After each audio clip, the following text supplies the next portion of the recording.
반갑습니다.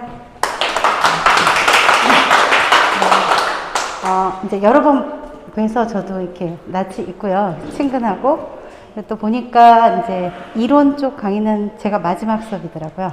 그래서 이번 학기 여러분들 뭐 여러 가지 바쁘게 공부하셨는데 오늘 좀 제 수업은 그냥 여유 있게 들으시면 됩니다. 외워야 되는 거 없고요. 그리고 우리가 이제 동양인이기 때문에 그리고 이제 이미 오랜 시간 좀 이상하네요. 어쨌든 여러 해를 우리가 살아왔기 때문에 꼭 미학을 공부하거나 미술을 경험했다 그런 걸 떠나서 우리 사실 미학이라는 게 그냥 우리의 어떤 인식 체계를 얘기하는 건데 그것들을 미라는 관점에서 우리의 인식을 드러내는 거죠. 그러니까 우리가 어떤 사고를 할 때 그 사고를 하는 것들은 우리는 이렇게 의식 활동을 통해서 하는데요. 그렇게 의식한 것을 겉으로 끄집어내서 표현해야만 그게 나의 생각이 내가 드러나는 거거든요. 그럴 때 그런 생각들은 우리는 가능한 한 좋은 쪽으로, 더 나은 쪽으로 생각하려고 하니까 사실 그런 의미에서 미라는 거는 우리가 보통 이제 미술을 하는 사람들이 자꾸 좁게 보려는 게 미학에서의 미자를 아름다울 미자라는 한자를 써놓다 보니까 그게 아름다움, 특히 시각적 아름다움을 담보해야 되는 것이다 라고 생각을 하거든요. 근데 사실 우리가 아름답다라고 느끼는 거는 훈련에 의해서, 서구화된 교육에 의해서 아름다움이 시각적 아름다움이라고 한정해서 생각하는 거지 사실 미라는 단어의 그 시원을 보면 그거는 그냥 좋다예요. 그러니까 좋다. 선호도에서 내가 좋아하는 거. 그러면 이제 그냥 좋은 것까지만 있는 것은 미학이 되지 않고요. 내가 뭔가가 좋은 게 있어야 돼요. 그리고 그걸 좋다고 표현하고 그게 좋은 거라는 걸 인식한 후에 그러면 내가 왜 그걸 좋아하나? 그 좋다고 하는 것이 그 대상에게 들어있는 거냐? 요거는 칸트식 생각이고요. 또 그거를 내가 좋다고 보는 거냐, 나의 주관에 있는 거냐 라고 보는 입장이죠. 그래서 전통적인 미학에서는 객관주의적인 입장, 칸트적인 입장에서의 미를 얘기했고, 그러니까 대상 안에 미가 있다라고 얘기를 했고요.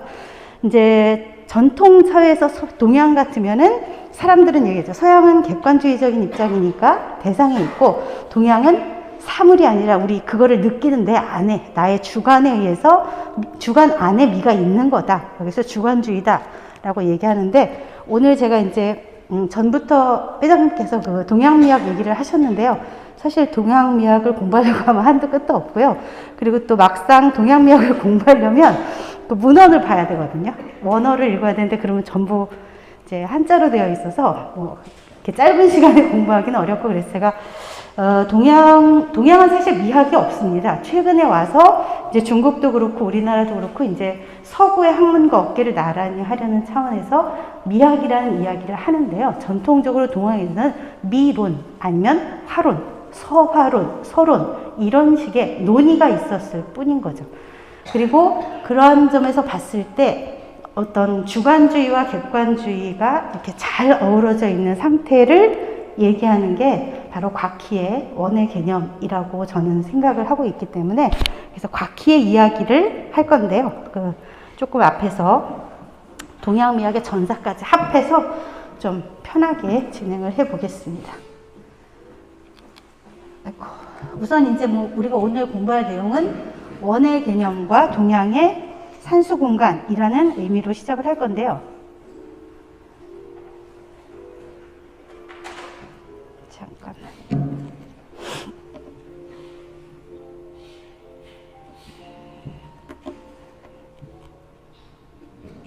벗고 하셔도 돼요. 벗고 해도 되나요? 나가시면 여기가 나오시면. 네네. 네, 그래서 이제 원이라는 단어, 용어에 대해서 얘기해 볼 거고요. 그걸 통해서 이제 동양의 산수공간. 아까 이제 회장님께서 이제 원이라는 게 미술을 하는 사람들 입장, 그러니까 그림을 그리는 사람 입장에서 보면 일종의 퍼스펙티브인데요.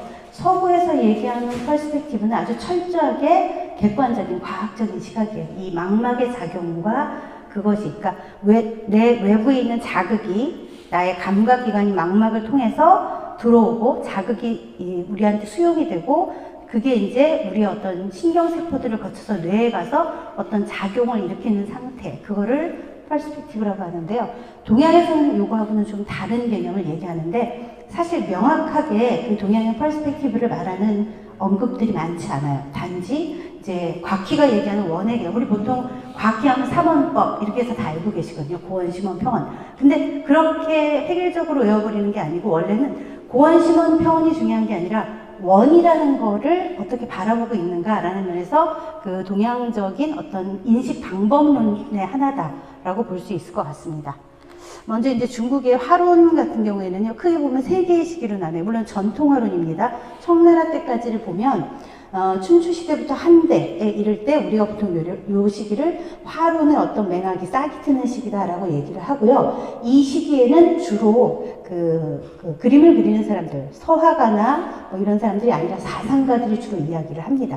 그래서 이 화론에서 나오는 이야기들도 어떤 예술의 근본적인 문제 이런 것들을 주로 이제 언급을 하고요. 두 번째는 이제 이게 조금 이렇게 말하자면 꽃을 이제 시작이 되는 거죠. 시작이 되어서 이렇게 여러 가지 다방면의 그림에 대한 논의들이 나오는데요.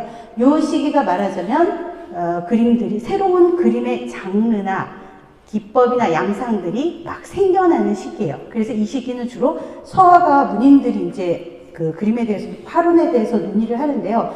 위진남북조에서 5대, 중국 역사에서 가장 혼란스러웠던 시기인데요. 이 혼란기에 의외로 이 회화가 굉장히 꽃을 피우게 되고요. 그 회화에 대한 논의들이 모여서 이제 화론이 되는 거고요. 그래서 이 시기에는 이제 창작 법칙이나 기교의 문제 같은 것들을 구체적으로 언술하는 글들이 많습니다. 그래서 만약에 동양화나 한국화를 하시는 분들이 내가 그림 그리는 기법적인 문제를 고민하거나 나만의 방법을 개발하겠다 그러면 요 발전기에 해당하는 시기의 작가들의 화론을 읽어보면 구체적으로 붓을 어떻게 사용하는지, 그 다음에 힘을 어떻게 운용하는지, 먹을 어떻게 쓰는지 이런 것들이 자세히 나와 있어서 굉장히 도움이 많이 됩니다. 그 다음에 3단계는 이제 말 그대로 회화가, 그러니까 사실은 위진남북조 5대까지 회화가 이렇게 곧 점점 이렇게 활성화가 되고 있지만 전반적인 미술 자체로 보면 건축이나 공예나 조각, 요즘으로 치면 이런 것들, 그러니까 조금 더 현실적으로 용도가 있는 것들, 넓은 의미에서, 그러니까 감상이나 감상용 미술이라기보다는 장식용 아니면 기능적인 그런 제작품으로서의 예술이 만들어지기 때문에 이때까지는 이제 이렇게 있다면 3단계부터는 이제 우리가 요즘 얘기하는 서구에서 얘기하는 근대 미술, 르네상스 이후에 어떤 그 말하자면 미술의 고유한 영역들이 형성되는 시기를 서구에서 르네상스부터 시작해서 이제 그런 물꼬가 트이기 시작한다. 개념화가 되고 그다음에 바로크, 로코코를 거치면서 이제 그 신고전주의부터 확고하게 미술이라는 장이 딱 형성이 되는 건데요. 그것보다 훨씬 빠르게 송대에 이미 동양에서는 이런 회화가 미술의 어떤 헤게모니를 다 가져버립니다. 근데 동서양을 막론하고 회화가 미술에서의 어떤 헤게모니를 갖는다는 것은요, 한마디로 얘기하면 회화, 그림 그리는 일을 어떤 기능, 자기가 어떤 기술적으로 그림을 잘 그리는 활동이 아니라, 그러니까 그리기라는 육체적 활동보다는 사유활동의 영역으로 들어갔을 때, 말하자면 조금 더 멋지게 얘기하면 철학적인 활동으로 미술이 전환되면, 그러면 이제 회화가 다른 미술의 장르보다 훨씬 더 선호가 되죠. 어쨌든 그러한 시기에는 뭐 문인 심리관 이런 것들이 확고히 나타나기 때문에, 근데 이때의 심리관들은 그 시대적인 상황과 굉장히 밀접하게 연관돼 있어서 오늘날 우리가 읽었을 때 이렇게 좀 괜찮게 받아들일 수 있는 것도 있지만 약간은 시대가 지나서 시대착오적인 느낌이 드는 그런 논의들도 있습니다. 그렇지만 그 당시에 썼던 사람들이 대부분 서화가 문인들이었기 때문에, 특히 이제 서양 같은 경우에는 미학은 철학이고요. 그 다음에 비평이나 이런 작품에 대한, 동양에서는 품평을 하거든요. 품등론을 얘기하는데요. 이 품등론이 오늘날의 품평, 비평 활동인데요. 이런 비평 활동들이 서구에서는 다 이론가들이 하는 거예요. 문학을 한 사람이나 철학을 한 사람이나 이런 사람들이 했다면, 동양에서는 작가 자신이, 그러니까 창작자이면서 문인들이 주로 이제 창작자이기 때문에 그림에 대해서 이야기하기 때문에, 사실 그 원전을 읽기만 한다면 서구의 그 평론가들이 썼던 작품에 대한 분석보다 훨씬 더 심도 있게 그 깊이 있는 그런 작품에 대한 논의들이 가능합니다. 근데 전반적으로 1단계에서는 창작에 대한 논의보다는 이론적인, 그러니까 예술의 근본적인 문제에 대한 얘기들을 주로 언급하고 있다면 2단계에 해당되면 이제 창작과 이론적인 논의가 이렇게 거의 비등하게 나오다가 3단계 이후, 전환기 이후에는 이론은 거의 다 나와 있고 또 새로운 준법들이 거의 나오지 않아요. 송나라 때까지 가면, 송나라에서 원나라, 황공방해까지 가면 이제 준법이나 이런 것들도 거의 다 웬만한 건 다 발견되고 다 개발이 되어 있고, 그래서 명청대에는 주로 그런 옛 것들을 가져다가 활용하거나 아니면 그것들을 자기 나름대로 이제 받아들여서 온고이지신이나 법고창신처럼 받아들여서 그것을 이렇게 말하자면 자기화시키는 그런 일들이 있기 때문에 창작의 관점에서 논의들이 훨씬 더 많습니다. 여기는 제가 이야기 드린 거고요. 이론가들이 한다. 주로 제자각과 사상가들인데요. 예술의 근본적인 문제를 언급한다. 그런데 예를 들면 네, 회화의 효용 문제, 삼인지신간, 그러니까 회화라는 것은 말하자면 관리들이, 그러니까 어떤 귀신이나 이런 것들을 물리치고 실제적인 것들을 따르게 하는데, 그러니까 허황된 거, 환상 이런 거에 빠지지 않게 해주는 역할을 해야 된다. 이렇게 얘기하는 건 뭐냐면 귀신 도깨비 그리지 말고 실제 하는 것들만 그려라 라는 그런 얘기들을 하는 것이고, 왜냐면 그 이전까지 주로 그림을 그릴 때 이제 춘추 시대부터 되면은 말 그대로 사람들이 굉장히 이렇게 학자들이 많이 나오고요. 그러니까 우리 중국에서 얘기하는 제자들과 사상가들이 거의 다 이렇게 출몰을 하죠. 그래서 자기 나름대로 어떤 세계관이라든가 동양의 철학은 대부분 정치학이라고 얘기해도 되는데요. 왜냐하면 중국의 사상의 근간이 이제 중국은 사실은 유가 사상이 중국 겁니다. 그리고 이제 불교는 인도에서 들어온 거고요. 그리고 도교도 중국 사람들은 도교가 자기네 거라고 하지만 사실 한족은 유교가 중심이고요. 도교는 북쪽에, 예를 들면 그러니까 선비족이나 말갈 이런 어떤 유목민족들 있잖아요. 그쪽 계열에서 원래 선도 사상이라는 걸 가지고 있었고요. 그런 전통적인 선도, 우리 신선 사상이라고 얘기하는 거, 선도나 양생학 이런 것들을 기반으로 하고 있던 게 중국에 영향을 미치면서 노자에 이르러서 이제 도가라는 걸로 이제 말하자면 결정체가 만들어지면서 도덕경을 쓰면서 이제 도가 사상이 나오는데, 그래서 중국에서는 가장 근간이 되는 것은 유가 사상이에요. 유가 사상인데, 이 유가는 우리가 유가 그러면 유교 그러면 되게 하나만 생각을 하잖아요. 성리학, 조금 더 하면 실학, 그죠? 양명학, 고승학, 그 이전에 주자학, 훈구학, 그러니까 유학이라는 학파가 엄청나게 많아요. 그래서 그것들은 뭐냐면 그 유학의 가치관으로 세계를 보는 건데요. 이 유학의 철저한 원리는 뭐냐면 현실주의예요. 현실에서 이룰 수 있는 이상을 설정하고요. 그것을 현실에서 이루기까지 해야만 유가로서의 말하자면 도에 이른다. 그래서 그런 도에 이른 사람을 군자라고 하는 거거든요. 임금 군자를 써서. 그래서 임금이라는 사람은 그렇죠. 현실에서 자기가 이 세계가 어떻게 펼쳐지고 사람들이 어떻게 살 수 있게 자기가 비전을 보여주죠. 우리 흔히 말하는 왕도 정치, 민본 정치 이런 것들 있잖아요.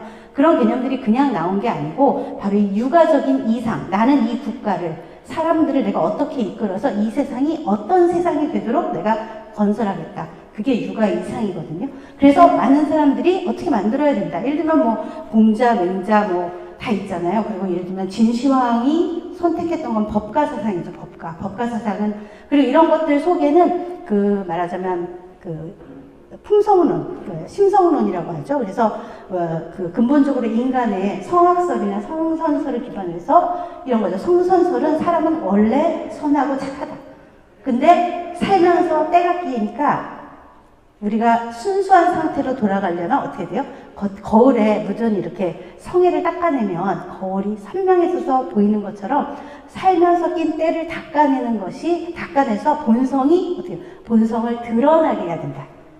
때가 낀 거를 닦아서 본성을 드러나게 한다. 이게 성선설의 목적이에요. 그러니까 성악설을 얘기할 때도 서양에서는 그래서 사람은 근본적으로 선하다, 악하다를 얘기하는데요. 동양에서는 선한 것과 악한 것이 사실 상대적 개념이기 때문에 절대적인 선과 악이 아니에요. 단지 그걸 구분해서 얘기하는 건 뭐냐면, 그래서 본성을 어떻게 다룰 거냐라는 거죠.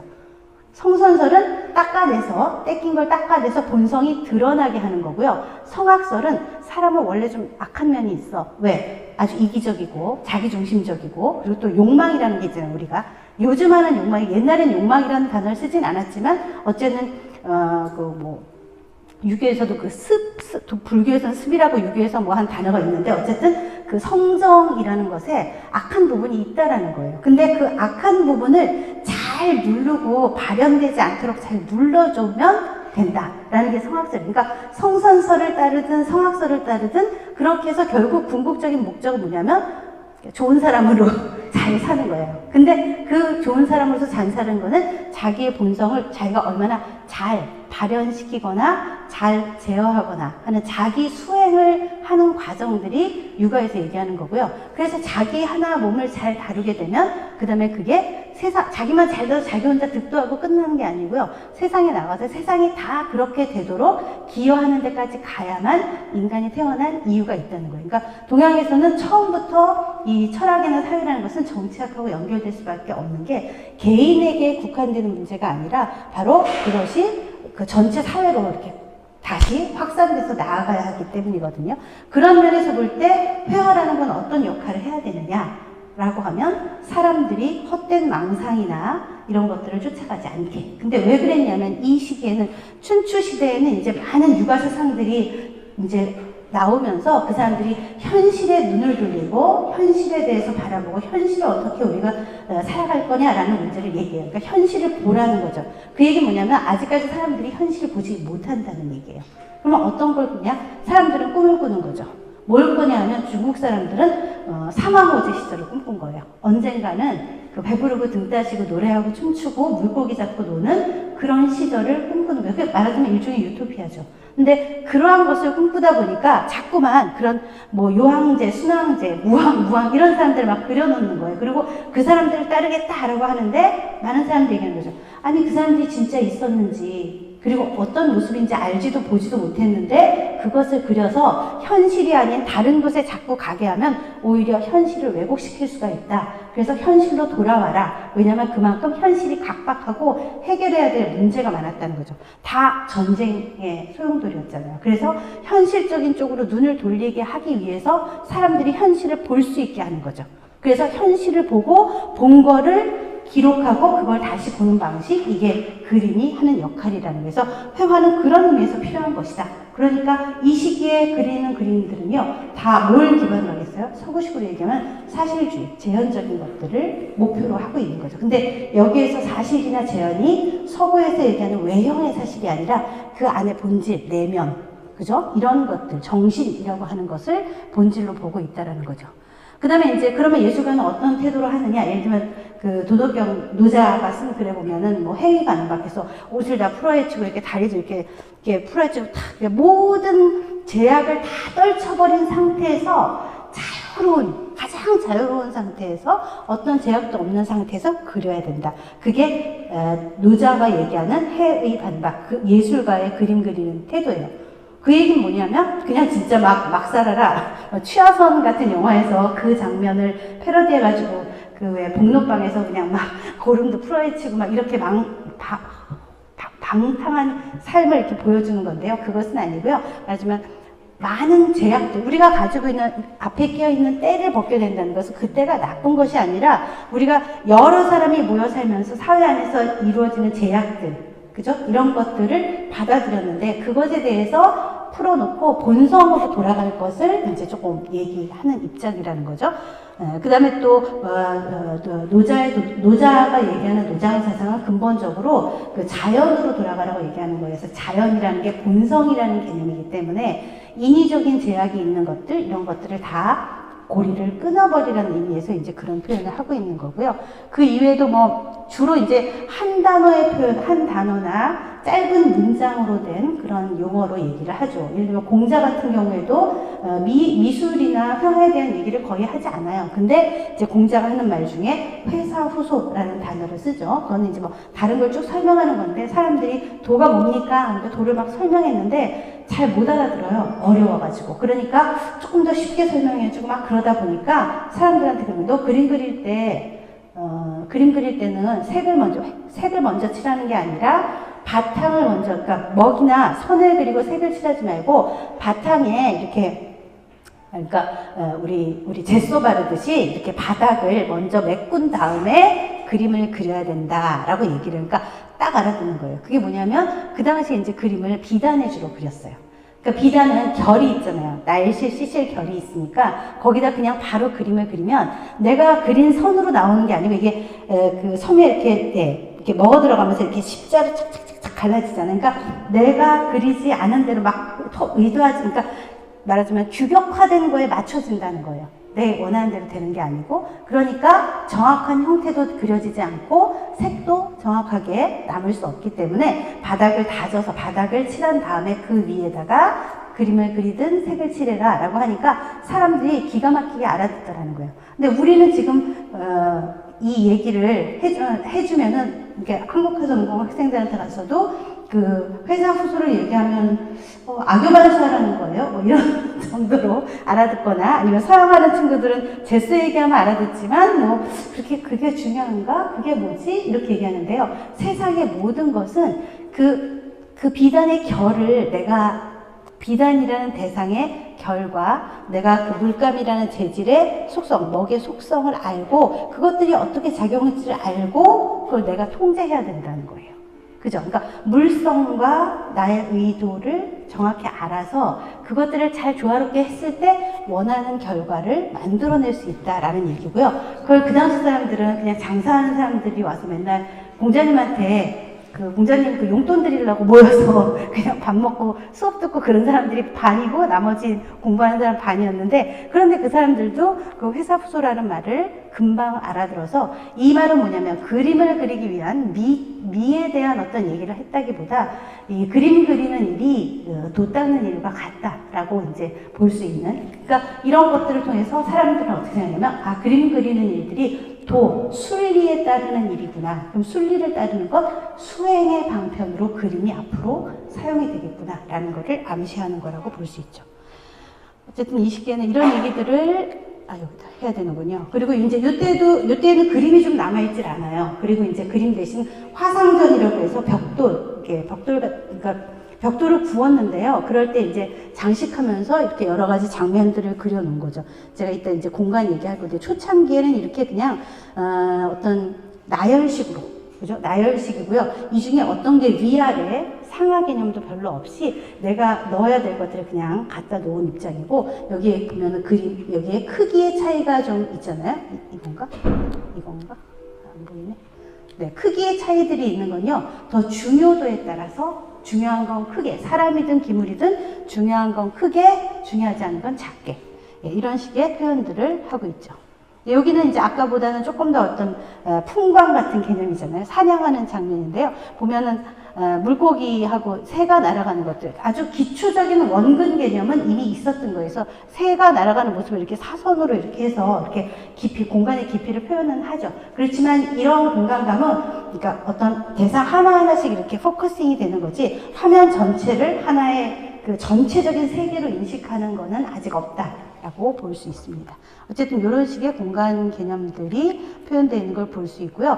두 번째 시기부터는 이제 복잡해져요. 여기가 이제 중요한 시기인데요. 이 발전기에 해당하는 위진남북조 시대 즈음에 이제 도교가 성행을 하게 됩니다. 근데 여러분 아시다시피 도교는 말하자면 현실에서 그러니까 중국에서는 그 양반 귀족이나 사대부들도요, 자기의 소원이 살아서는, 그러니까 자기가 젊은 시절에 유학자가 돼서 군자의 길을 가고요. 그리고 군자가 되어서 자기가 이 세상을 한번 제대로 자기가 원하는 대로 호령했다 그러면 그걸 계속 붙잡고 있으면 안 되는 거예요.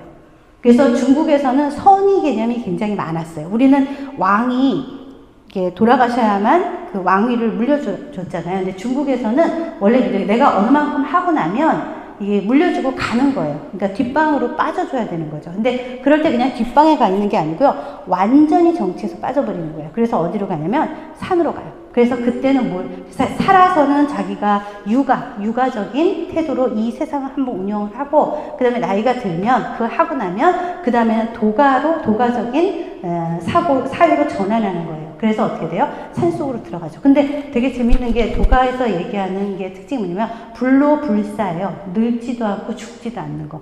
근데 우리가 보통 자연에 있는 모든 것들은 다 이렇게 나타났다가 죽고 이렇게 사라지잖아요. 근데 어떻게 자연으로 가는 사람들이 영혼을 죽지 않으려고 하나? 라고 했을 때 자연이라는 것은 개별적인 개체들은 생겨났다 사라지고 생겨났다 소멸하지만 그러나 자연 그 자체는 계속해서 영속되잖아요. 그러니까 우리가 자연으로 돌아간다는 거 내가 이 몸 그대로 살아있는 거 이런 건 아니고요. 이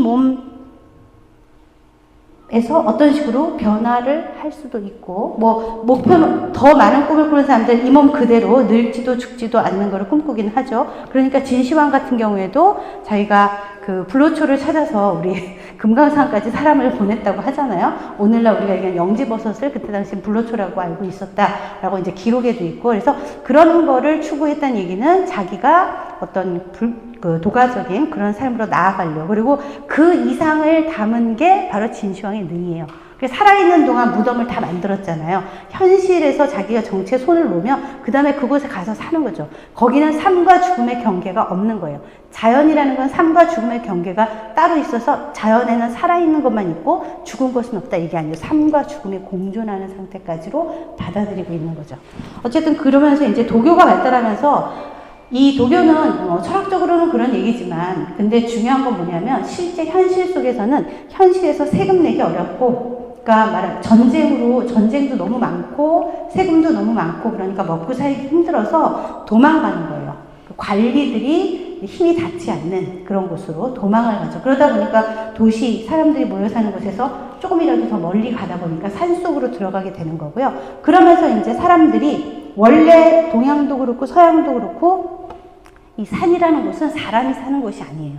그거는 자연이 있는 곳이고 사람은 그 속에서 못 살죠. 왜냐면 우리가 자연으로 진짜 돌아가면 우리만큼 그 불리한 게 없죠. 우리는 신발 없이 못 다니고, 그죠? 이렇게 뭐 손으로 이렇게 곰처럼 이렇게 고구마 캐먹지도 못하고, 우리가 토끼보다 빠르지 않아요. 그죠? 그러니까 자연 안에서는 굉장히 우리는 나약한 존재라는 거죠. 그렇기 때문에 사람들은 어떻게 돼요? 자연을 개조해서 우리가 살아갈 수 있는 도로도 깔고, 집도 이렇게 지붕 만들어서 집도 짓고 옷도 입고 이렇게 음식도 끓여 먹고 그죠? 이렇게 해서 우리가 조금이라도 더 이렇게 약한 상태에서도 오래 생존할 수 있는 그 노하우들을 기술들을 개발해 온 거거든요. 그러니까 그렇기 때문에 산이라는 곳에 사람들이 가서 보려고도 하지 않고 거기에 뭐가 있는지도 알려고 하지 않았다는 거예요. 그런데 이제 그 도교를 통해서 산으로 도망가는데 이렇게 도망간 산은요 삶의 터전이 돼야 되는 거죠. 그러니까 산에 가면 제일 먼저 뭘 할까요? 거기에 뭐가 있는지 살피기 시작하겠죠. 그러니까 자연을 쳐다보고 관찰하기 시작한다는 거예요. 그래서 이 도교가 생겨나기 이전에는 동양인들에게 산이라는 것은요 어떤 관념적 공간이죠. 그냥 자연, 그게 뭔지 모르는 상태로 그냥 두는 것들. 그죠? 우리 산에 뭐가 있는지 모르잖아요. 그러니까 서양 같은 경우에는 산이라는 곳을 언제부터 들어갔냐? 17세기 이후에 들어가요.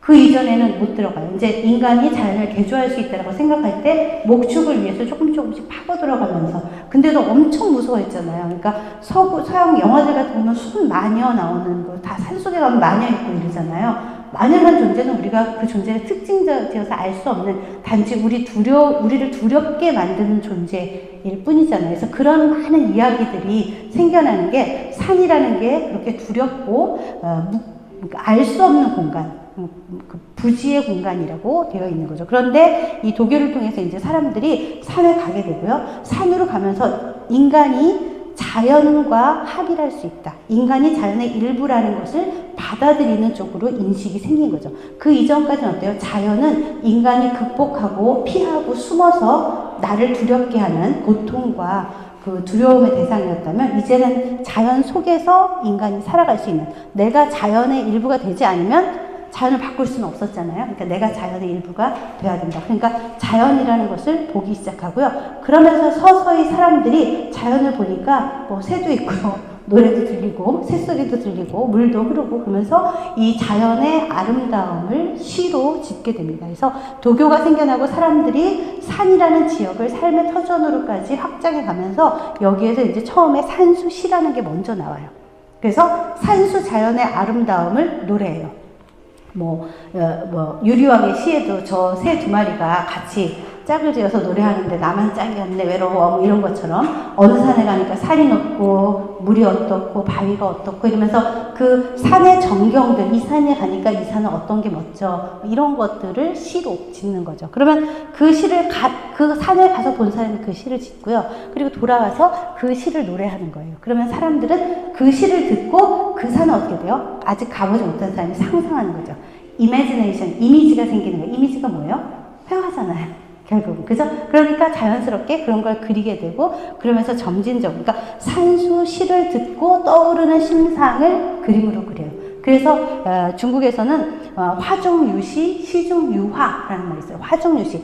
그러니까 그림 속에는 시가 있고, 시 속에는 그림이 있다. 그래서 그것을 이렇게 동일시하는 것들이 처음에 있었어요. 그래서 이때 말하자면 그림들은 일종의 관념적인 산수가 되는 거죠. 그죠? 왜냐면 시를 듣고 자기에게 떠오르는 시상을 그림을 그리니까 어쨌든 그러면서 산수화가 나오게 되니까 이 산수화라는 게 무엇이고 산수화를 어떻게 활용하면 좋을까 뭐 이런 것들을 얘기를 하는데요. 초창기의 산수에 대한 것들은 우리가 아까 도교하고 연관됐다고 했잖아요. 이게 영림칠연주객이라고 해서 그 대나무 숲에 7명의 현자들이 사는 거예요. 그러니까 말하자면 도교의 성인들이라고 하는 그런 사람들인데요. 이게 보시면 여기 사람들이 이렇게 각자의 자기 특성이 있는 사람들이 있고요. 그 다음에 뒤에 이렇게 나무가 이렇게 있어요. 근데 이게 이제 우리가 산수를 그리면 산이 있고 물이 나오고 그 다음에 많이 나오는 게 풀과 나무, 그 다음에 안개와 연기라고도 하고요. 구름, 그 다음에 이제 바위, 이렇게 조그만 걸로 가는데요. 그래서 산과 물, 그 다음에 중요한 게 나무거든요. 산과 물을 그리는데 산을 나무 없이 그리지 못하거든요. 그래서 산을 보여주기 위해서는 나무를 그려야 돼요. 왜? 산은 나무보다 작을 수가 없다. 라는 개념이 있는 거죠. 크기의 주종 관계를 얘기하는 건데요. 어쨌든 그런데 여기에서는 그런 산이 아니고요. 그냥 나무부터 그린 거예요. 근데 여기에서 나무는 전부 다 뭐예요? 이 사람들이 산 하나씩 어느 영역을 하나씩 차지하고 앉아 있는 거죠. 같은 이렇게 숲속에서 나무 사이에 두고 이렇게 부르면서 이런 관계가 아니고요. 하나의 자기 세계를 갖고 있는데 그 세계들이 이렇게 떨어져 있는 건데 그 떨어져 있는 공간을 축약해서 보여주는. 그래서 회화를 얘기할 때 예를 들면 그림에서 새치 얼마나 짧아요. 그죠? 새치는 굉장히 짧은데 새치가 태산 하나를 얘기할 수 있다 라고 말하거든요. 그것들이 회화의 위대성을 설명하는 것들 중에 나와요. 그러니까 아주 완전히 작게 축소해서도 큰 거를 보여줄 수 있다라는 대목인데요. 그런 것처럼 여기서도 하나하나의 공간들을 보여주는데 그걸 구획하는, 이렇게 말하자면 여기 이렇게 나눔이라는 또 다른 세계다라는 분리의 개념으로서 이렇게 나무를 그리는데요. 나름대로 여기 나무들은 굉장히 사실줄 딱 보면 은행나무, 느티나무 이렇게 딱 보이시잖아요. 그래서 실제로 이 사람들이 그림을 그릴 때 이것들은 현실에 있는 것들이 아닌 것을 그리는데도 불구하고 현실에 없는 것을 그릴수록 더 현실처럼 진짜인 것처럼 보여주게 하기 위해서 그 나머지 것들을 실제를 관찰하고 그것을 기반으로 사실적으로 표현하고 했다라는 걸 알 수 있죠. 그러면서 이제 점진적으로 이렇게 여기서 이제 산수화를 그리게 되고, 그러니까 본격적인 화론 이런 것들이 나오면서 굉장히 일도 있는 그림에 대한 논의가 나오죠. 여기에서 이제 고계지라든가 사혁, 종병, 왕미, 장원원, 형호 이런 사람들이 이제 논의를 하게 되는데요. 사실 이제 동양 화론 처음 할 때 고계지부터 하는데요. 고계지 이전의 논의들은 말하자면 이렇게 노자, 장자, 논어, 맹자, 한비자 이런 식으로 제자백과 사상가들이 얘기를 한 거라서 그림에 대해서 굉장히 단편적인 표현들, 원론적인 얘기만 하고 있다면 고계지는 자신이 실제 그림을 그리는 사람이면서 문인이었기 때문에 그림에 대한 논의를 많이 하고 있고요.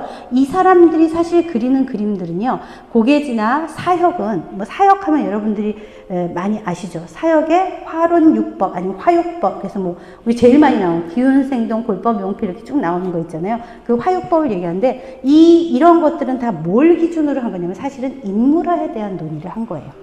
그래서 그림이 처음에는 인물화 위주로 그림을 그렸고요. 그러고 나서 시간이 지나면서 이제 산수화가 더 늦게 등장을 하게 되는데 그 등장한 산수화에 대한 논의들이 종병이나 왕미 같은 사람들은 산수화가 어떤 역할을 할까라는 것들을 얘기했다면 형호 같은 경우에는 구체적으로 뭐 6요, 4세 뭐 이런 식으로 해갖고 그 근육 골기 뭐 이런 식으로 해서 그 그림을 그리는 구체적인 방법, 그 다음에 화면 구도법, 인물화에서도 그 배치의 문제, 그러니까 우리 컴포지션이라고 하죠. 구성, 배치의 문제를 얘기하지만 이 그 산수화에 이르면 가장 중요한 게 이 그 구도 잡는 것, 이것을 많이 얘기하고요. 구도 잡는 것들이 이렇게 화면에 여기다 요거 배치하고 이런 게 아니라 자연을 종합적으로 관찰한 후에 그 자연을 내가 어떻게 인식하느냐, 자기의 자연에 대한 인식, 총체적인 인식론을 그림으로 만들어내는 거기 때문에 그럴 때는 어떻게 돼요? 자연을 보고 했는데 그대로 베껴 그리는 것이 아니라 자연을 보고 나서 겉으로 드러난 것들을 관찰하고 그 안에 숨겨져 있는 의도나 내용, 원리 이런 것들을 파악한 다음에 그 본질이 더 잘 드러나도록 어떻게 돼요? 화가가 전부 다 크리에이트 해야 된다는 거예요. 근데 대부분 사람들이 자연을 보고 관찰해서 그린다 그러면 있는 그대로 자연을 눈으로 보고 그리는 줄 아는데 절대로 그게 아니고 그걸 더 예를 들면 태산을 더 태산처럼 보여주기 위해서는 뺄 거 빼고 넣을 거 넣고 이거를 해야 되는데 그게 철저하게 창작자의 어떤 능력이다 라고 얘기를 하는 거죠. 그래서 초기의 산수화들은 뭐 산수화라고는 할 수 없죠. 산수가 이제 막 조금씩 배경으로 사용이 되는데요.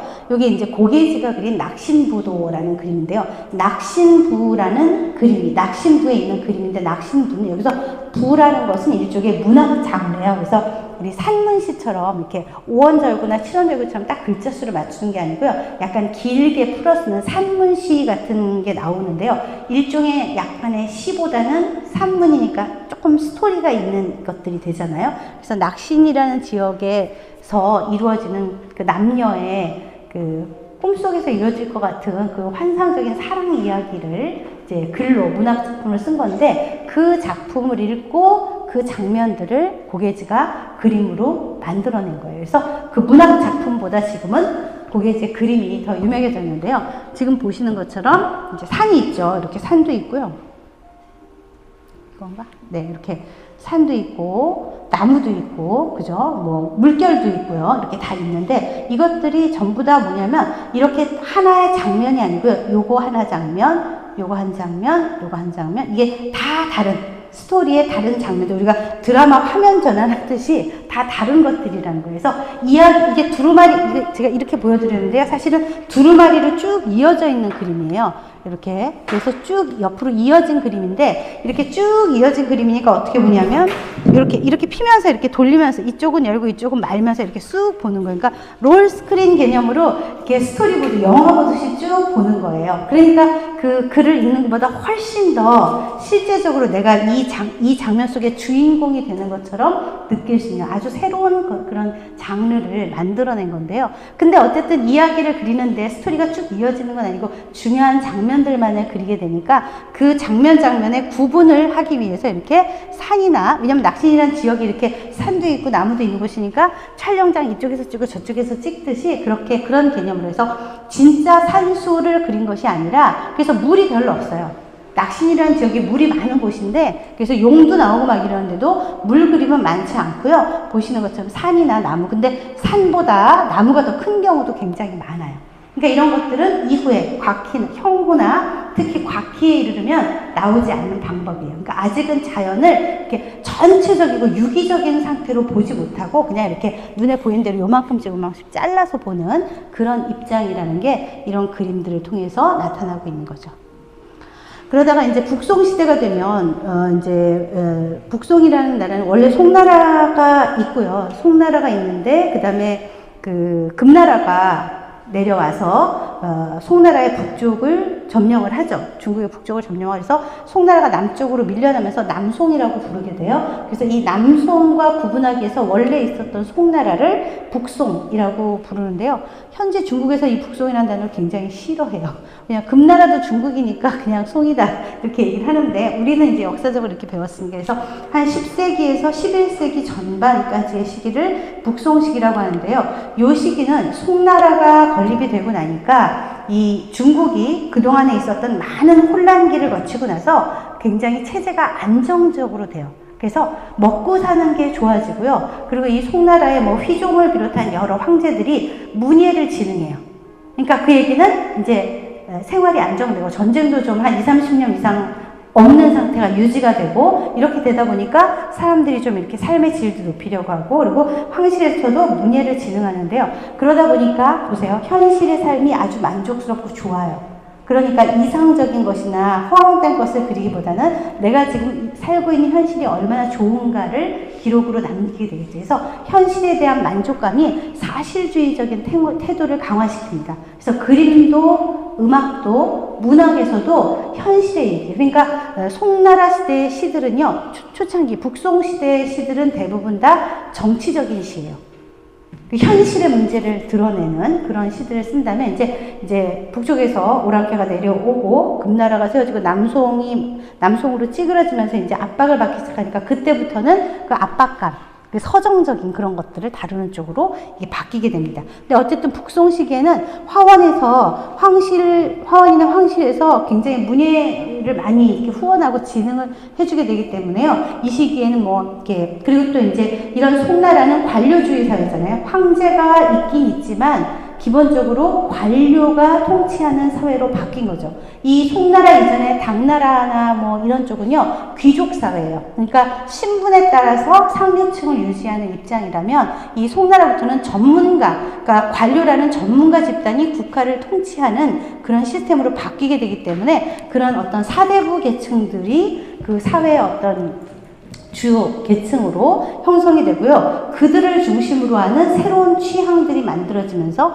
사인화나 문이나 이런 것들이 나오는 거죠. 그래서 송나라 시대가 돼야 처음으로 뭐가 나면 묵죽, 그러니까 먹으로 그리는 대나무 그림, 우리가 오늘날 사군자라고 하는 것이 이제 시작이 되는 거예요. 사군자는 군자의 상징이잖아요. 근데 이게 한꺼번에 딱 나온 건 아니고요. 대나무를 먼저 그렸고, 그 다음에 시간이 지나면서 이제 묵죽을 그리고요. 그러니까 처음에 대나무 그리고, 그 다음에 난 그리고, 그 다음에 매화 그리고, 뭐 국화나 소나무나 이런 쪽으로 하다가 이제 국이 들어가 있는 형국이죠. 그래서 사군자는 군자를 상징하는 4가지를 얘기하는 거죠. 꼭 매난국죽이라고만 규정할 필요는 없습니다. 그 매난국죽으로 규정된 것은 우리나라 같은 19세기 말 이후에 그런 거고요. 그 이전에는 그 4개의 사물을 만들면 되는 거였어요.